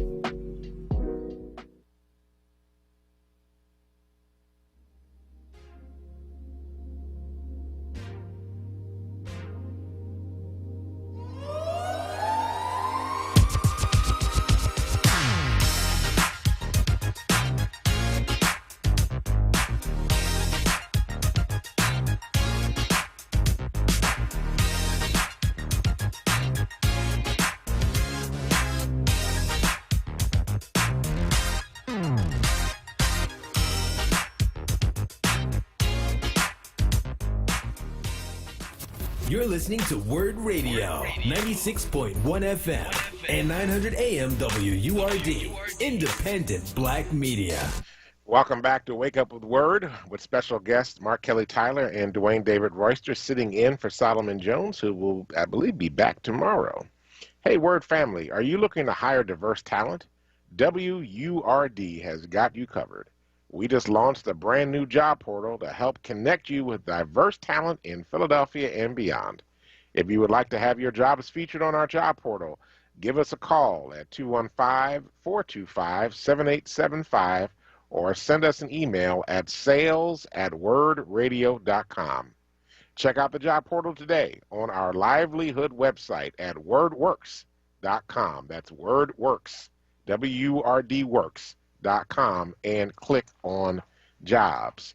And just a note, in just a few moments, our CEO, Sarah Lomax Reese, is going to be in a conversation with folks, leaders of the Chambers of Commerce and small business leaders, forward small business leaders, to launch a new partnership. So check that out at 9 o'clock as well.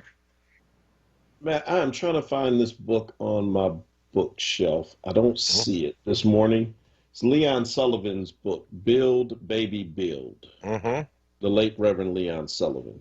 And, you know, I mean, at the end of the day, that's what it's about. I mean, and so, look, with respect, you know, to what Prince said earlier, I think we must do both. Yes, we can certainly call the FOP out for their racist support of Donald Trump and their refusal to acknowledge how wrong it was for George Floyd to lose his life. And at the same time, we can also build. We have to do both. We don't have the luxury of making a choice. Like, should our church, for example, be about social justice or about the spiritual welfare of the people? We don't have a choice. It has to be about both. That's right. So we got to preach to the person's spirit about, you know, the greater things about what life is about. And at the same time, we also have to you know, use our space to resist. And I'm thinking even historically, you know, we've always been met by these things. You know, Richard Allen, the founder of the AME Church and who's buried at our church, Mother Bethel, when he started Mother Bethel, remember, he walked out of St. George's on 4th and New Street. The church is still there. We have a good relationship with them now. But when he walked out of segregated pews to start his own church, it's not like he just walked away and they were like good with it. They said, Negro, please, we own you.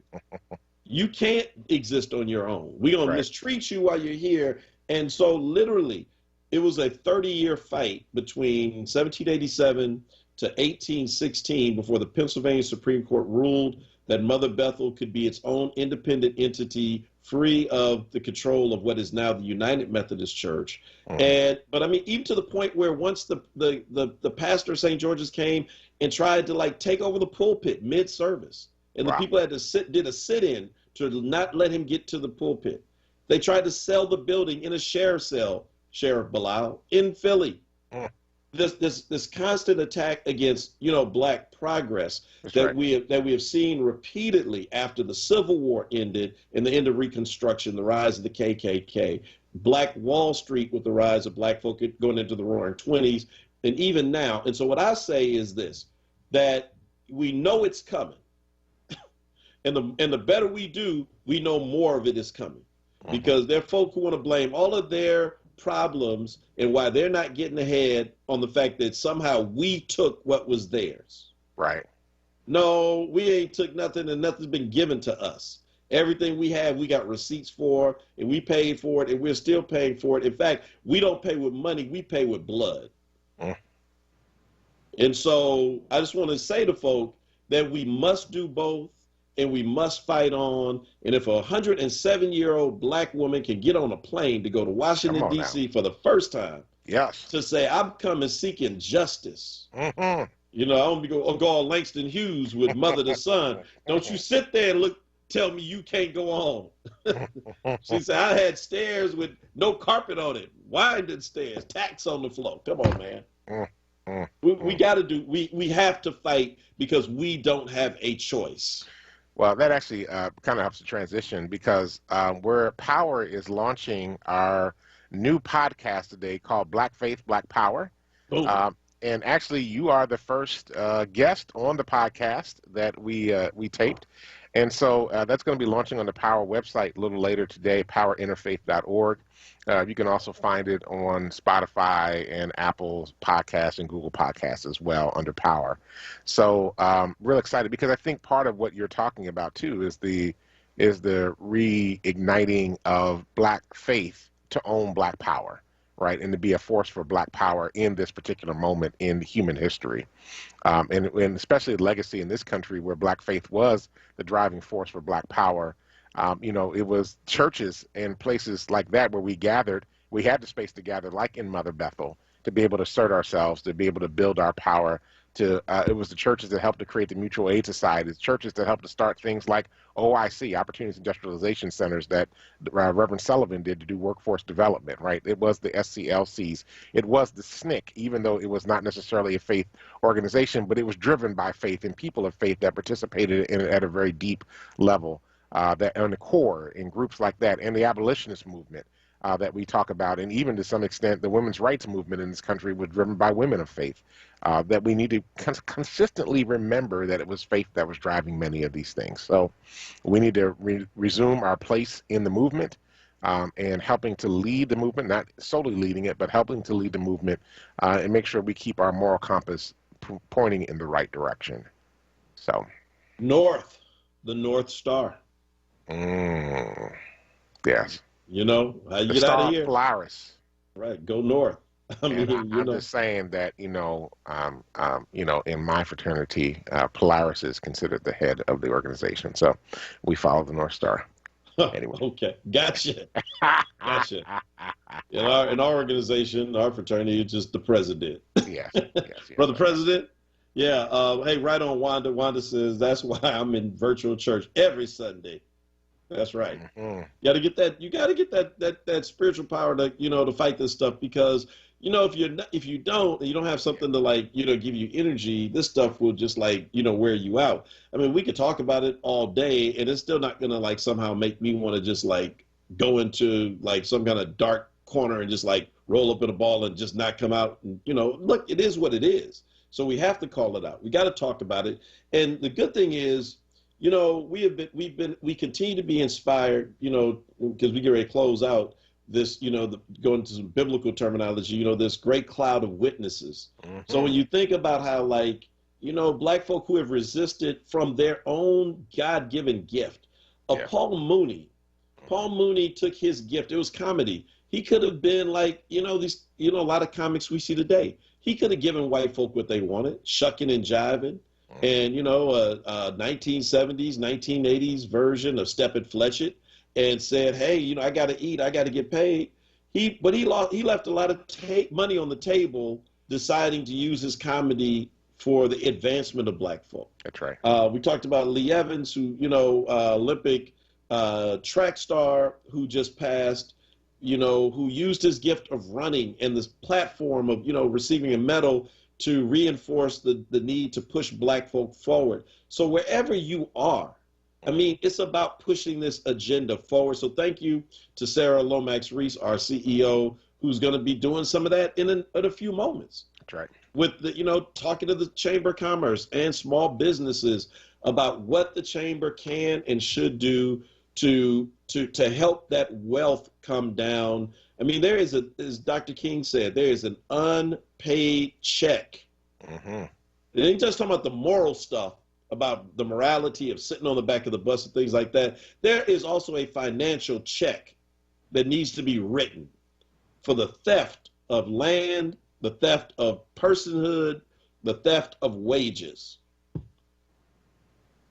Period. We need to change the damn world. That's what it comes down to. Well, listen, everybody, thank you for hanging on with us today as Power Hour became Wake Up with Word this morning. We are deeply appreciative of all of you that have listened to us on the air and by Alexa and by whatever means that you were using. You just made devices go Alexa, off. turn on Wake Up with Word. Alexa, don't listen to him. Sorry, I didn't mean to say that to your Alexa. So all of you that check us out through Facebook and YouTube and all the various means that you're checking us out, thank you, Dr. Tyler, for doing what you do each and every day, for Kwesa holding down the boards, making sure that we do, make sure we can do what we do on the radio show. We appreciate everybody that's called in today as well. Whoa. The podcast info again. Somebody's asking for it. Okay, yeah. So the podcast, you can go to powerinterfaith.org. It's not up yet. It should be up in about an hour or so, and you can check it out. It's called Black Faith, Black Power. and it also is on Apple, Google, and Spotify. So we appreciate you. We will be back on tomorrow morning at 6 a.m. to 7 a.m. to bring you the latest news happenings around Philadelphia and, of course, our opinions. Now, please stay tuned now for a special broadcast of Sarah Lomax Reese. She's having a conversation with leaders from the Chamber of Commerce, members of the forward small business community, to announce a new partnership that's going to help deal with greater wealth creation for Black-owned businesses here in the Philadelphia area. And family, do us a favor. Go out. Change the damn world. Because if you don't, nobody else will. Peace.